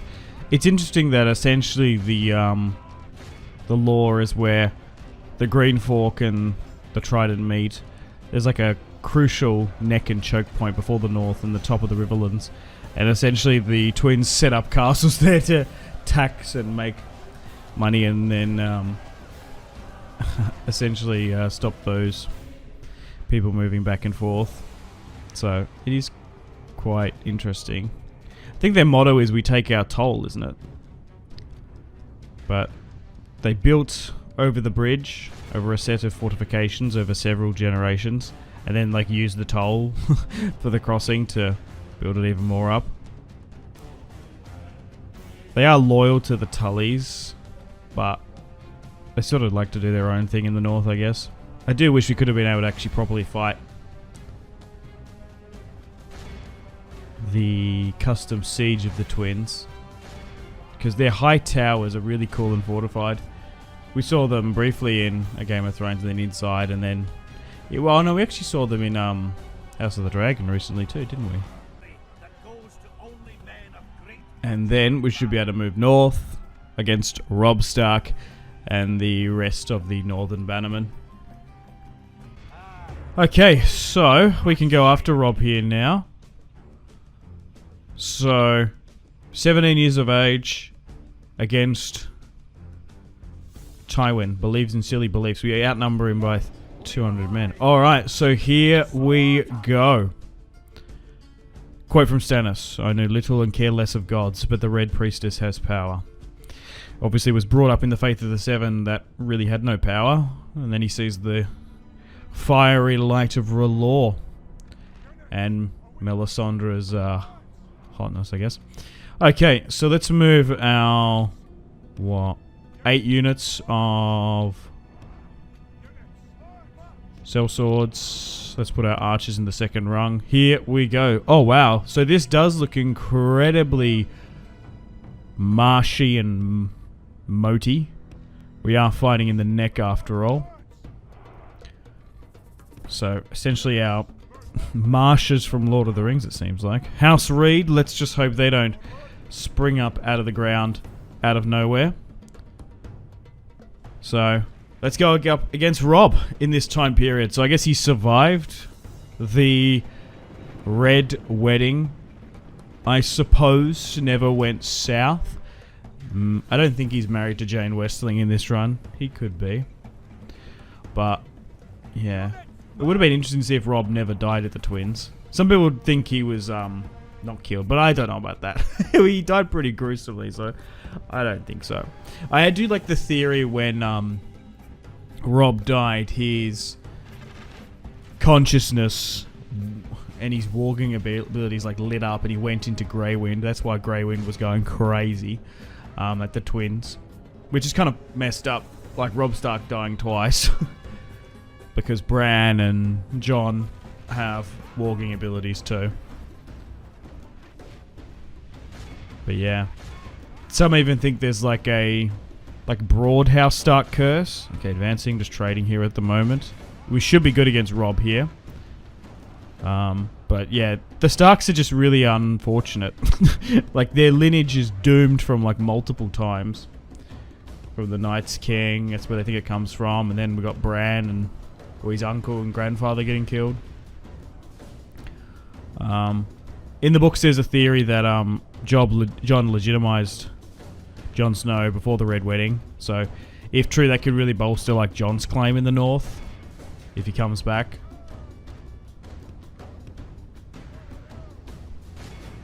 Okay, we're doing really well in this fight. Okay, just trying to do some rotations here. Man, this is actually a really cool terrain battle map. We're just getting Tywin in the thick of it too.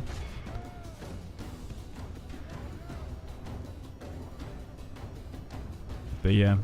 There's also this theory that Jane Westerling doesn't attend the Red Wedding. She actually remains at her family's home.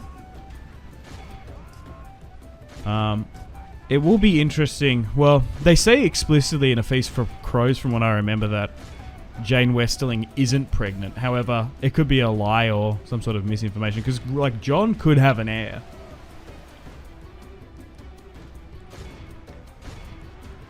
Potentially.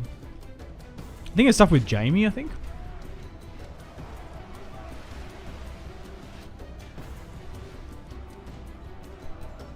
But yeah, I wonder if House Westerling will come up with it. But no, in the show, Tulsa, or whatever her name is, she is most definitely dead. But yeah, would people rally around Robb Stark's child? Maybe. The Tully, the Stark half Tully that looks more Tully, and then it has like a Westerling, so he's gonna look more like he's from the Westerlands and the Riverlands, I guess. Just complicates things if Jon and Sansa are up there, I suppose. Okay, archers are doing quite well here. Sellswords too. We're using a lot of our Lannister gold to try and get rid of them. Only half of the enemy force remains. But yeah. House Stark, very much like the Tullys, has just sort of died out, really. Okay. But, man, these northern men are giving us an absolute massive run for our money. But huge opportunity here today to get rid of... No, we might have to end that there, because there's like one unit. Yep, so let's quit the battle. Heroic victory. Tywin defeats Robb. Wind, rustling a wolf, which sounds... Is it unmans you, Gerard? Waymar Royce? Yeah, Gerard and that. Okay, so Robb Stark has been killed. Oh no, unfortunately Roland Craycole has died. Tywin Frey has been married off. But Craycole has died as we push north. That's unfortunate. But Red Walder's here, so we better move him up. So we'll fight this one on the battlefield. Gregor Clegane, Tyrek, and Daemon are going to be with us. So let's have our first fight. Our first big fight against the Stormlords, the Baratheons. Horus, rumoured illegitimate bastard brother of Aegon the Conqueror, married a Durandan princess, And now we're going to be dealing with them. Okay, let's just organize up here. So we're in the Stormlands now. Incredibly woody by the look of it. A lot of good tree coverage. Okay. Cavalry on the right-hand side. And then we've got my nephew, Jamie, helping us out in this one. So at the moment, Tywin's gone north with Willow, who seems to be a lot more competent than Lancel in this run. And we'll try and crush this force, then look to make our push to Storm's End. Still got to deal with Stannis, who is sitting on his little island in Storm's End. What? Dragonstone. We got to take Storm's End first. Misspeak. I'm only human at the end of the day. Still got the Martells as well. I'm not entirely sure what's going to happen with them. But we're pushing north as well. But there is Gregor Clegane, the mountain who rides. Okay, so let's get our generals here. Throw them into those Baratheon free riders. Let's get a nice charge against the Stormlords. They're pushing up some cavalry too. They've diverted and not going to go for those spear levies by the look of it. But here comes the cavalry of the Stormlands. The heraldry of House Fell, House Swan, Tarth and whatnot. Okay. So let's give out some multiple attack orders. So at the moment, the Lannister line is still very secure. There's just so many damn Lannisters. Not only through Tywin's father's main line.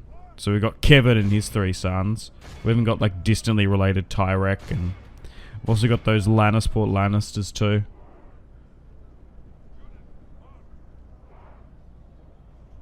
Okay. So the Stag and the Lion are going toe to toe now. Let's try and speed things up slightly.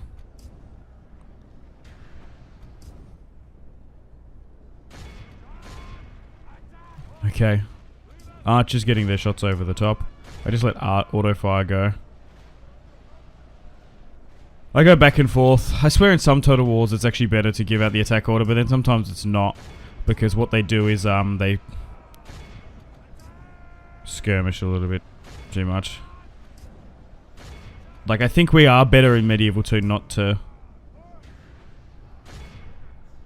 give out the attack order, because they'll start picking targets and firing, but they won't just like start pushing over that front line. Okay. So we're still waiting for Jamie to come on in with his reinforcements. But so far, if we're successful here today, we should be able to crush a huge Baratheon force who's probably just been fighting with Joff back and forth for the Crown Lands. We're not going to know exactly. But so far, I'm enjoying being back in Westeros Total War. I haven't decided what my next series is going to be. But I hope you're enjoying these highly edited Let's Plays. We got battles nearly every single episode too. But it's fun talking about history and lore, and we can just talk about Total War this time around. Richard Morrigan, I don't know too much about him. I don't know who is the most overly interesting Stormlord to do a quick little history on.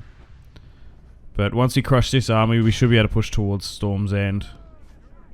Now, taking the Stormlands is going to be easier said than done, because we're going to be able to take this coastal territory in and around Storm's End, and this territory that mingles with the Crown Land somewhat. But when it pushes down into the Dornish marshes and gets to that really hilly and mountainous area, that's going to be quite difficult for us. Okay, those crossbows are shaken.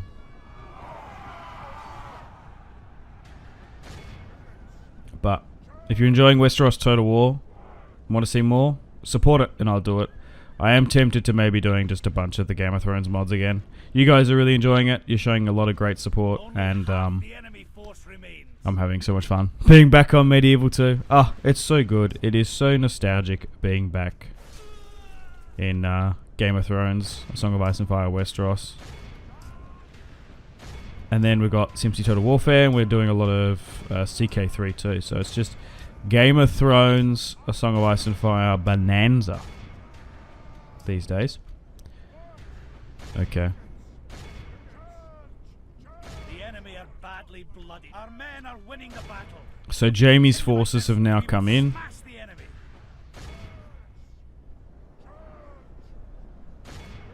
And it's charging to those. Nice. The enemy general lies dead. We have set the cart to hell.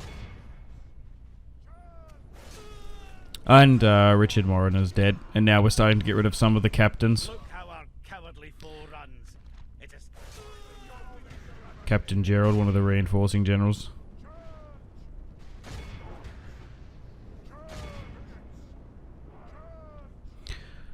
Okay, let's speed things up slightly. Run down as many of them as we can. I am tempted to do YouTube live streams again at some point in the future, but I'm in the process of actually moving again.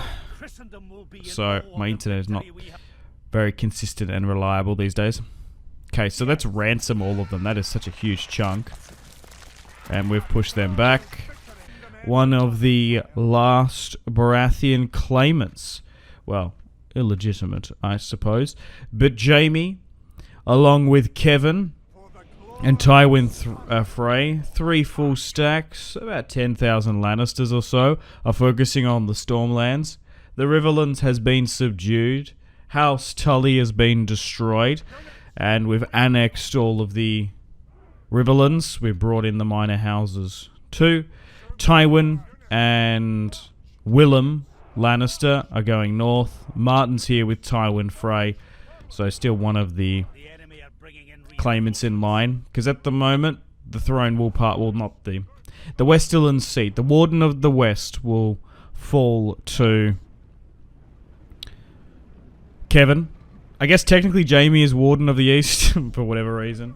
You kind of forget about that. But let's fight this small little force, and then we'll pivot around and deal with Edric Storm.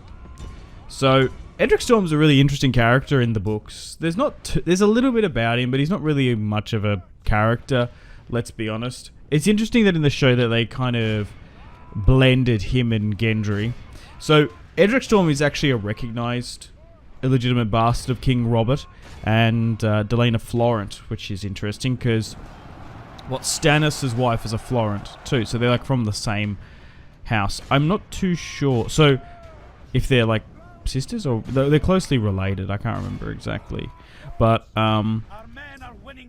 interestingly enough, Edric is half Reachman, I suppose. So so Robert actually fathered Edric on Stannis Baratheon's and Selyse's wedding night. So it was a little bit scandalous, but it's also, well, I think he does recognize him, but it's also like Varys keeps on sending him gifts and stuff, and he thinks it's from Robert, but it's actually from Varys. So maybe they are using him as a potential claimant. There was the whole thing with Robert Arryn was going to use Gendry and the book to prove like, hey, this is Robert's son, black hair. So maybe he was going to do it with Edric to prove that Joff and Tommen, blonde and green eyes, are not his children. Yeah, so Edric, dark hair, blue eyes, strong jawline, physically resembles Robert. He is portrayed, like in the books, as quite intelligent and brave and kind-hearted for a little boy. But yeah, he just serves in stark contrast to the Lannister children, Joffrey, Marcella and Tommen, who have golden hair, and they really lack like any of the Baratheon traits. He was taken to Dragonstone at one point under the guardianship of Stannis, and the Red Priestess believes that Edric's royal blood could be used to awaken some of the stone dragons. But ultimately he's escaped and exiled with Sir Davos secretly helping him escape to prevent Melisandre from like getting rid of him. So row, Gendry, keep on rowing, row your boat. That was like taken from Edric's plotline. But at the end of the day, Stannis is still Edric's uncle. We're doing okay here now though in this fight. Just going to try and pivot around here now. We don't have that many sellswords, but we've got a lot of infantry and archers. Yeah. But it is nice that Sir Davos sees Edric as quite innocent and getting like caught up in the Game of Thrones, the Wild Web. Just going to pivot here now and turn around. Make sure my archers have got some attack orders as we try and rain arrows down on two. Let's move Tywin Frey and Martin Lannister back to the main line. But I also do kind of like the revelation that Melisandre in the later books doesn't really know what the hell she's doing. And is, yeah, just seen as somewhat of a straight up fraud. Just charging in Tywin and Martin. Nice. Let's push up here with our archers too. We've got them on the back foot. There's only a couple of them holding, so we might as well just get them to draw their short swords and go. They're pretty lightly armored, those archers. They don't have much high attack stats, but just because we've got like a huge volume of them. Like there's literally like nearly 800 of them there. While we do have a couple hundred, 3-4 that are properly armored with the spearmen. Sometimes you're just better off just chucking the huge volume of 900 at a couple units because they just like panic and they're like, oh. I'm quite aggressive with my archers. Same with my cavalry. Okay, so mostly in a full retreat. Nice. The Baratheons are cowardly foes. They now run. Yes, I agree. Let's press this attack. And then Fellwood should fall as well. I can't imagine they got that many more forces left. I don't know where Renly is. He's probably held up in Storm's End. So Edric has been defeated upon the battlefield. When your enemy defies you, you must serve them steel and fire. When they go to their knees, however, you must help them back up to their feet. Let's ransom the remaining prisoners. One of Wyman's sons. Maybe his brother or uncle. Anyway, Willem's going to fight him here today on the road. The King's Road to Moat Cailin. Then we've got Kevin and Jamie in the Stormlands. So fighting in and around the boggy marshes in the neck. Oh, damn. The terrain and the topography of this battlefield is not the best. I can't see anything. Oh my god, the terrain. Yikes. So we will push up to Moat Cailin, which is a custom settlement too. Well, I guess we can sort of talk about House Manderley now. That might be quite fitting. So Wyman is the head of House Manderley. House Manderley, originally being from the Reach. I always quite liked this backstory that they had. They were exiled by the stronger House Gardener before the Targaryens. They were pushed off the River Mander, and the Starks gave them refuge in the north, and then they made like such a prosperous city of White Harbor. Okay, just trying to try and relocate up this hill slightly. Gonna have to be a little bit careful here today with Willem. He is in line to rule this house one day. But yeah, essentially they moved north. I guess maybe because of the southern cities. They had blueprints of High Garden and Hightower and Old Town and whatnot. They were able to build White Harbor, which is like one of the most prosperous settlements in the north. We're going to make so much money if we can sack it. Alright, so let's give out some attack orders here. Oh my god, it's so marshy and foggy. They say it's like the north's like only one true city because it's such a vital port. It's so funny that the only house that was able to build a proper big city in the north was a Reach house formerly. Okay, 50-50 at the moment. We're going to struggle for this, but Wyman is an enormous man. can't seem to sit a horse. But despite his appearance, he's pretty crude and calculating. We know that in Feast. He is staunchly loyal to the Starks. So are mostly the Manderleys. I'd be curious to see if they bring back Rickon in Winds with that plot. But yeah, Wyman remains loyal to the Starks in the books. When the other Nords bent the knee to the Boltons. He could even like use some of his daughters or royal princesses as bargaining chips, because most of his sons died in the Red Wedding. And there's like the whole Frey Pies plot. When Ramsay Bolton wedding Arya Stark, who's actually Jane Poole. He cooks and serves 3 Freys. Then there's the whole like Wyman secretly aiding Sir Davos. I remember reading that chapter. I thought he was definitely dead. But declares his support for Stannis in return of Wyman's younger son Wendell. But as like a story point, the Manderleys like being exiled and then being taken in to rebuild their power is like a cool sort of trope. Okay, we are struggling to fight this one. I feel like a lot of these northern forces up in the neck, we're really getting some debuffs.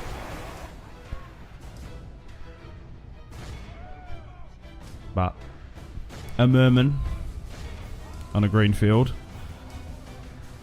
But the King of the North is dead. The boy King Bran now rules. A broken and a cripple. I'm not too sure where Rickon is. Probably in Skagos. With Shaggy Dog. Okay, let's get Willem to do some cycle charges here. Lord have mercy. We have lost half our men. But most of the Northern Army has been defending the north. They've replenished and repaired for that. From that conquest in the Riverlands. It's only the archers that are remaining. Oh, jeez. So it looks like we're going to have one of our first major defeats. It's definitely top 3 for a terrible one. Crikey. Not good. Okay, well, at least Tywin's there. Maybe Willem is, for all intents and purposes, still a pretty green boy, command-wise. And now, one of the Lannister armies is in a full retreat. We do have, what, nearly 6 full stacks operating. That's what we can basically just sort of hold and sustain. Because although we're pushed into the Riverlands, we still haven't gotten core Westerland units. It just takes so long to transfer them over. Maybe we are better off recruiting in the Westerlands now and then like ferrying them north. But then you have to go through the Iron Islands, which will be sketchy. Damn. Okay. So we've actually lost this fight with Willem. Jeez. So he's in a full retreat. He might actually get caught here if he's not careful. Marlon Manderley is trying to run him down. There's a one-on-one here. Oh my god. So be it. We're going to accept. And we've been pushed back here quite extensively. And Jamie are currently south in the Stormlands. Now there's an army outside Storm's End. We're going to go up and engage them and have the battle for Storm's End just outside.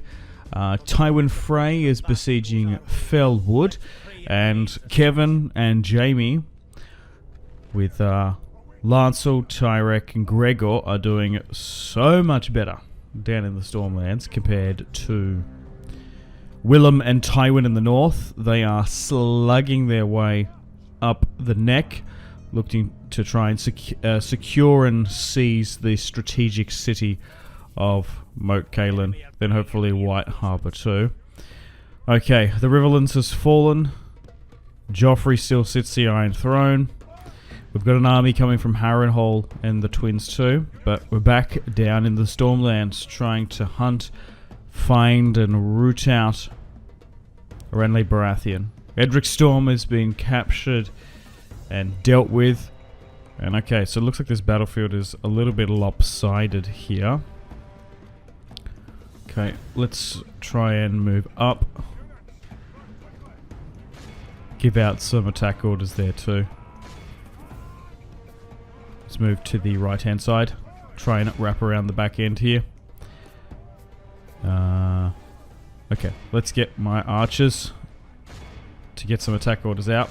So we need to try and focus of running down as many of the Stormland Baratheon forces as we can. So that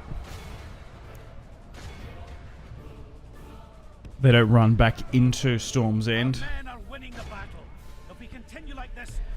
And then we have to siege it out. Because Riverrun has fallen. Harrenhal. Which, funnily enough, in some of the early drafts I've got, was actually meant to be the capital of the Vale. Before it was the Eyrie. Oh, nice. We're really peppering in this center at the moment. Just what you want to see. Okay. Let's swing around the back end there. Let's give out some attack orders there. Perfect. Okay. The battle is very much in our favor. Nice. Just what we want.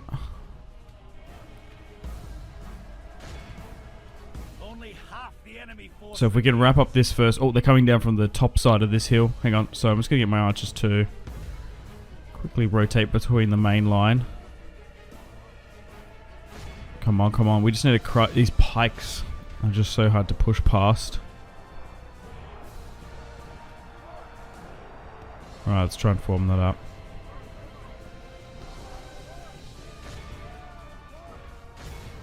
Okay, that looks a bit better.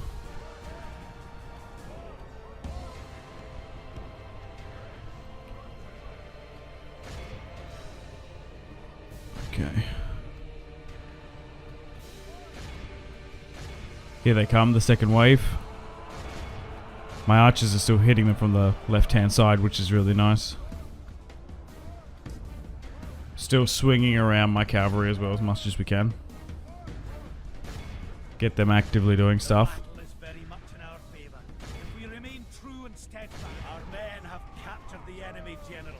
Nice. There goes their general. It's mostly commanded by 2 captains, so shouldn't be too difficult, this fight overall.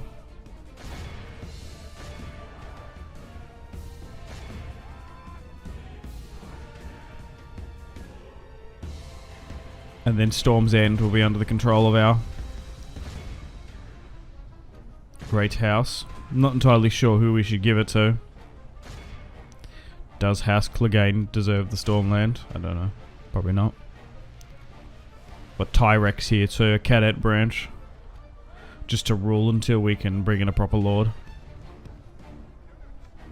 You just sort of got to roleplay. That the minor houses bend the knee and not ultimately destroyed.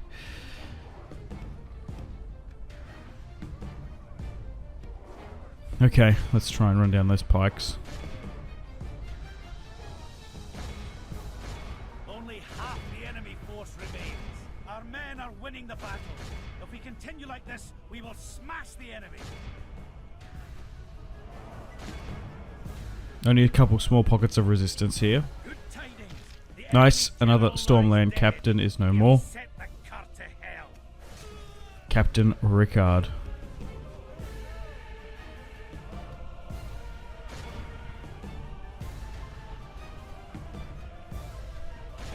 Just need to try and push past this small little cluster.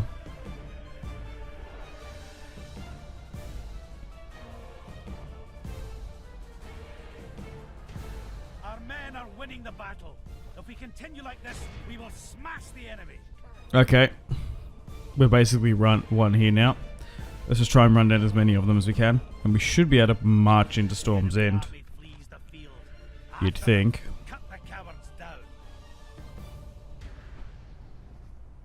Quite easily, but who knows. We shall see.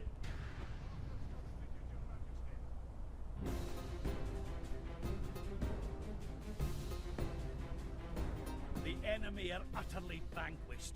This Nice heroic victory. worthy of only the Oh, you're right. So we only outnumbered them by a little bit. Why was it heroic, I suppose? But it was the Kinslayer who turned the tide with a white arrow and a black spell. Osgrey on Bloodraven. Oh, yeah, right. Different Kinslayer. So, Harrenhal Stark in this alternative timeline. 26 survives the Red Wedding. It is now going to defend Moat Cailin. Now, Moat Cailin, really cool stronghold in Gurm's universe. Quite decrepit. Really strong key location in the neck. It's just so hard. Like, we've even experienced in this campaign how swampy and narrow this stretch of land is that connects the north to the southern lands of Westeros. Fighting through it, it's just such a brutal choke point. But the bogs and all the treacherous terrain around it you can see here. So we're not going to be able to use any of our ladders. But this is my first time playing it as a custom siege. It looks so cool. Okay. Can we try and get... Oh my god. Such a narrow pathway. But yeah. It's going to be extremely difficult to push. Now, Moat Cailin, historically, was built by the First Men thousands of years ago to stop the Andal invasion, I think. Originally was a massive castle with like 20 towers, but it's mostly fallen into ruin. In the books, there's only like 3 towers. Do we even see... Oh, we do see Moat Cailin briefly in the show, don't we? Like Theon rocks up there and... Yeah, pretends to get the Ironborn to release it. Doesn't have in the show? Or am I misremembering that? Anyway. And it was interesting that during the Greyjoy rebellion, bloody Theon took it. He just like, and then he just like struggled to hold it. God, they just started. They could have raided the entirety of the Westerland coast. The dumb Ironborn, but they went north into the poor north. But yeah. No, I am not misremembering it. It's like briefly depicted as like a dark, swampy ruin. But yeah. I have heard that like some people compare it to like real world choke points, like the Battle of Thermopylae. That pass there comes to mind, or Kyber's Pass. Alright, so now we're in, and once we take Moat Cailin, it's just, yeah, going to be a strategical checkpoint to then hopefully push to White Harbour.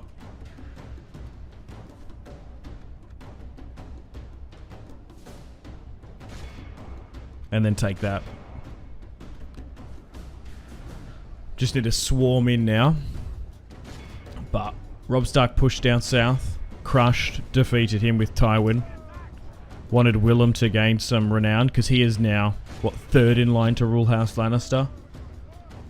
Took Riverrun with Jaime. He's become quite instrumental.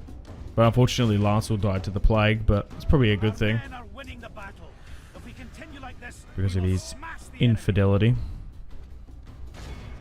with Cersei. He's fooling about. Okay, my archers... No, they're arcing their shots. I might just need to give the order just to surge a bit here, because we're just getting held down. Like, hang on. Yeah, get Tywin and the cavalry to the side, and we'll try and cycle in, because there's just a lot of bowmen there.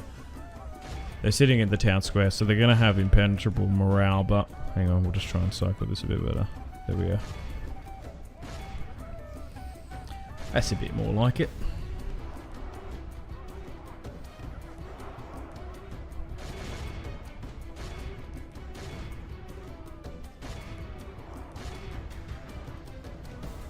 are winning Okay. the battle. If we continue Can't like see this, us we will losing smash this the one enemy. now. It's just a matter of time before Moat Cailin falls to Tywin. Pushing into his 60s now. Pretty good alternative timeline this.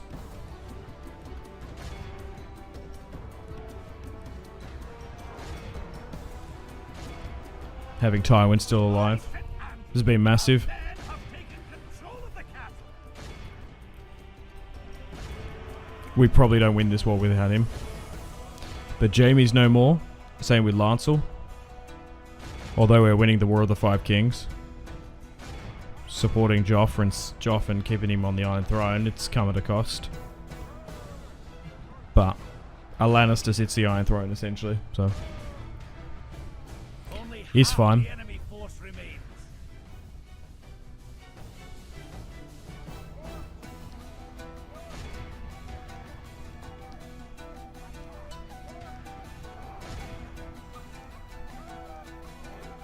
Six seconds remaining. Just want to pause just in case we have a game crash, because it can happen in this mod quite a bit. Nice victory. Let's end the battle. This is a Clear. victory that goes to only men of Perfect. And Harrenhal Stark Falls. Family Duty Honor. I haven't heard those names in quite some time. Okay, back up in White Harbour now. Let's have this siege with Tywin. 59. I'm going to allow Tywin to command it, because Willem just doesn't have the bigger force. And he's starting to grow more. Yeah, I swear he's just gotten an extra 400. I guess more levies have just rallied the call. Yeah, surely he shouldn't be able to recruit.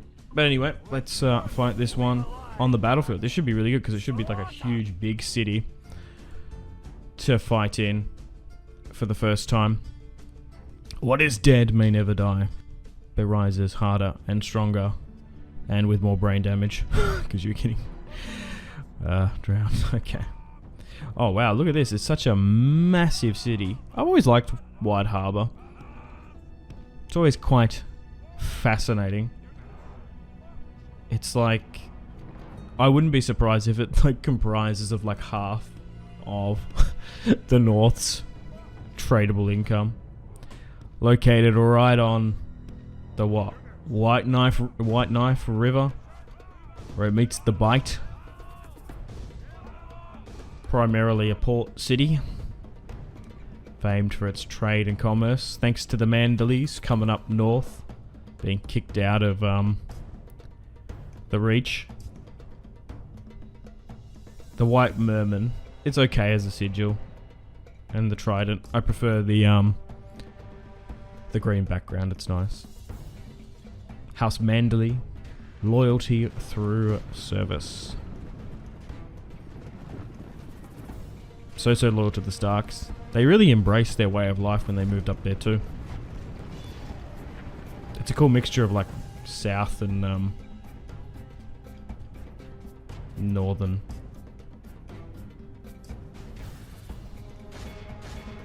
Culture.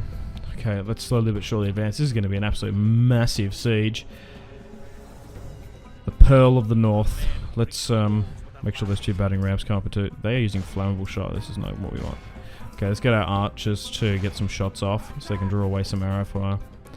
Tywin's sitting back here. Willem is attacking the city from the other side.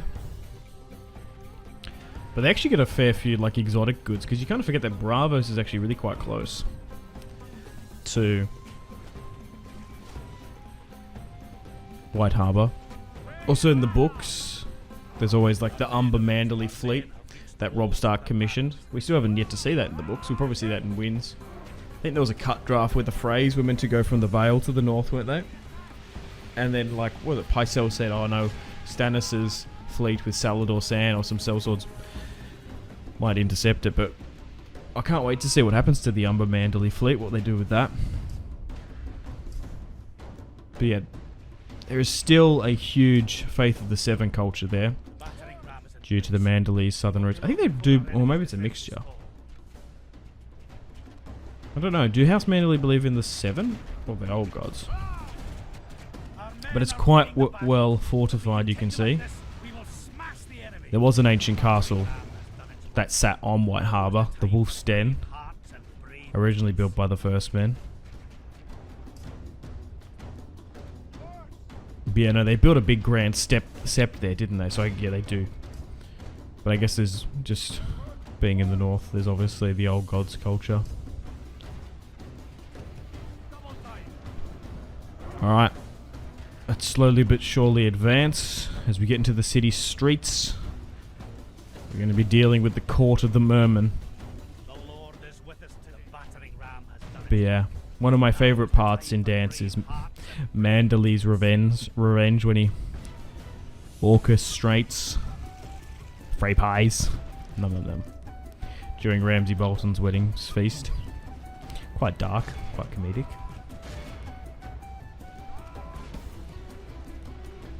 But I wonder what they're going to do with Rickon. Probably use him as a bargaining chip. I wonder if we'll get a point of view too in wins with Sir Davos going to Skagos. I thought he was so dead when he was presented to Manderley. But alas, Sir Davos stumbling alive once again. One of the very few characters that is like purely good.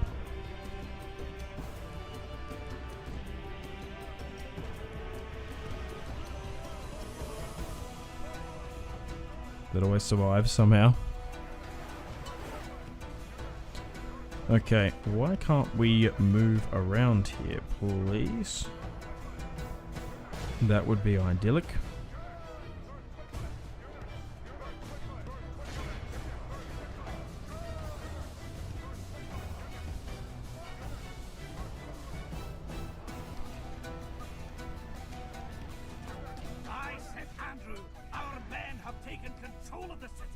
Why are they going this way? Oh yeah, no, there it is, look. My own eyes aren't deceiving me. There is a massive Manderley Faith of the Seven Sept. And we've initiated the countdown. That's pretty good. Pretty good vibes all around.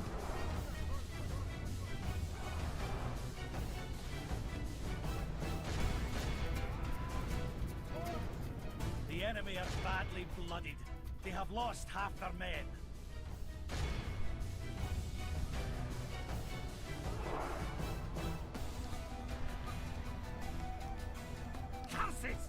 Our men no longer command the city.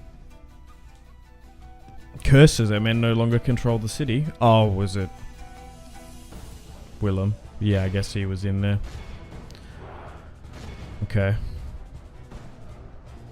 Should be able to deal with the Manderley forces soon here, though. Nice. Wyman got up on that horse. He's now fallen. Okay. Let's push towards the town square. And then White Harbour will be ours. Which will be a massive boon for the Lannisters.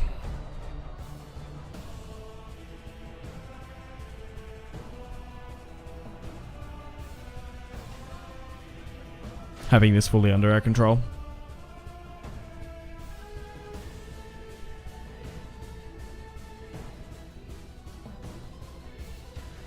Just the trade and taxable income on its own will be massive.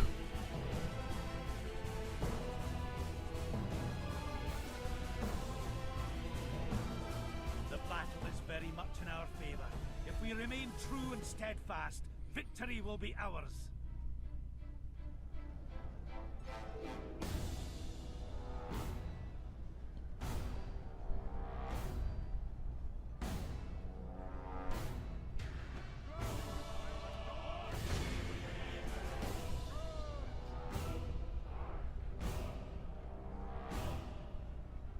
Okay, they're going to make us fight to the bitter end here by the look of it.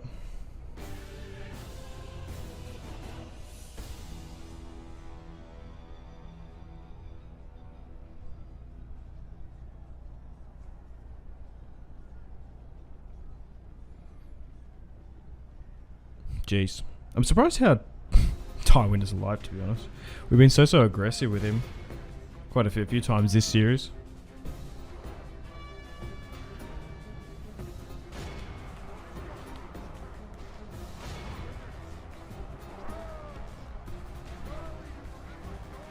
Okay, some more reinforcements are coming. It's just these pikemen that plague us. Our men are winning the back, my lord. Our men are in control of the city.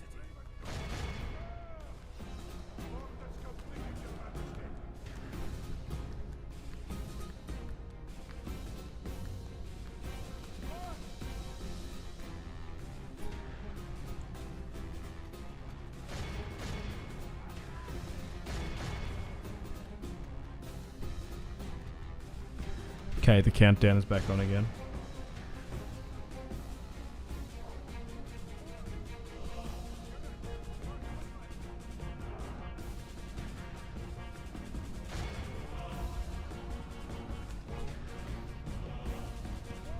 The battle is very much in our favor. If we remain true and steadfast, victory will be. Okay, we got them now. So White Harbour has fallen. I wonder how much money we're going to get for this. It's probably heaps. Nice. Let's end the battle there. Wyman Manderley destroyed. It's nearly worth just going north to get White Harbour rather than Winterfell. The king eats and the hand... Yeah, the hand wipes is better. Alright, Tywin's built the siege equipment now, and we're going to go for round 2. Against Brandon Stark. Jeez, he keeps on spawning more units.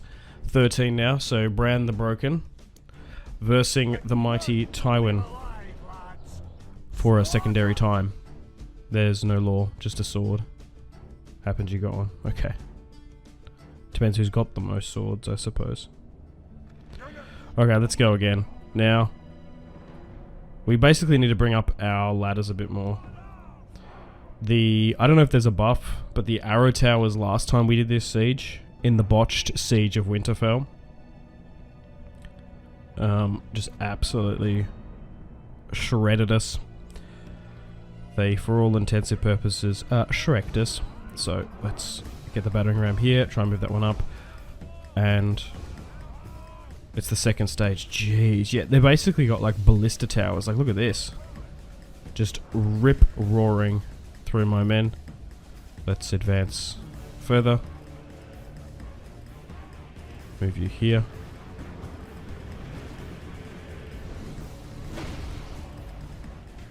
And then that's Bran gone. I wonder who becomes the head of the house then. Because I'm not sure where Rickon is.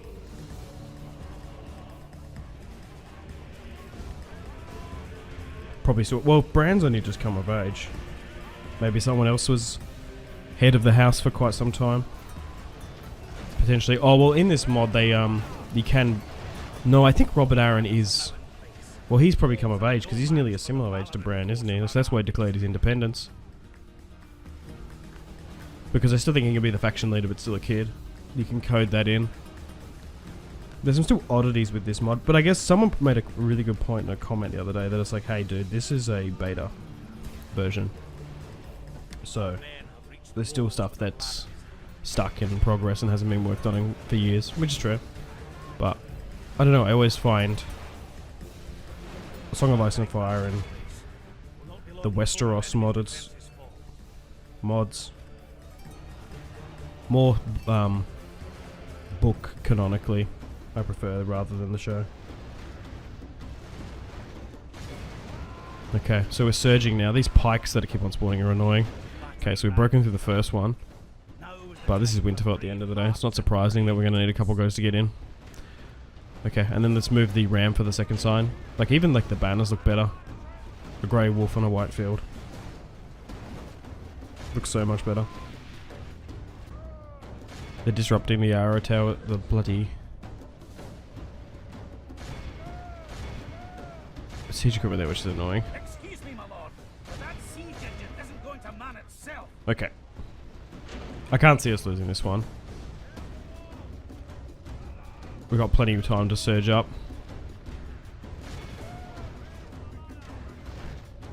Alright. And we've kept the army a lot further back this time around. Nice. We should be able to capture the gateway soon and unlock it.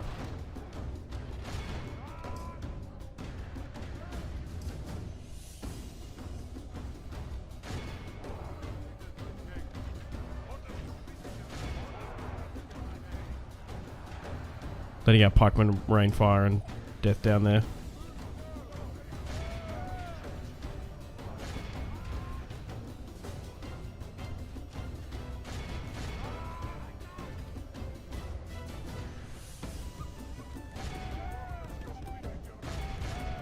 Nice, we're in. Just need everyone else to come in to know we've got the gateway. Amazing. We had a game crash. Amazing. We had a game crash towards the end when we were about to win. So I have to auto-resolve it now. And we're going to straight up take Winterfell. The Lord of the North is dead.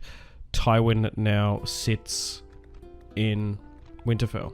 Oh, we can make the small sept a grand sept, thanks to Catelyn. Alright, so what are we? 52 turns in. Winterfell's been captured. Same with Storm's End and Riverrun. The Martells are neutral. We have an alliance with the Arryns and the Tyrells. We've done, what, 22 episodes of this series. And we've defeated the King in the North. We've taken the Riverlands in the West, in the Stormlands. So I think that's pretty much it. I'm probably at a good point to wrap up this campaign here. I might just do a toggle, what is it? Toggle foe to show off the map, if you guys are curious. But I think it's time to move on to another campaign. So yeah, oh wait, so the Tyrells were going after the Martells, weren't they? Well, they were at one point. Maybe they sued for peace. So here's the Tyrells in Highgarden. And then we've got the Greyjoys. They're not doing too much. I think they're bugged. And then we've got the rest of the Starks up here. We've got the Wall. We own Skargos. Is that linked to Winterfell? And then we've got like the Wildlings in the far north. But definitely open to do more Game of Thrones Total War mods and Medieval 2. I just don't know what to do now. What mods are available and stuff. So let me know in the comments. But we've pretty much gone as far as we can with this run. I think it's time to move on to something else. But I hope you enjoyed the campaign. We've done a whopping 22 episodes. And we've brought law and order back to Westeros under Tywin. And definitely have expanded the Lannister house. And Kevin will eventually inherit along with his sons. Alright, well, so like, subscribe, all that good YouTube stuff. Stay tuned for some other series and content coming out soon. My name has been Simpsy. Make sure to take care of yourselves. Have a fantastic rest of your day. I'll see you in the next one. Thank you so much.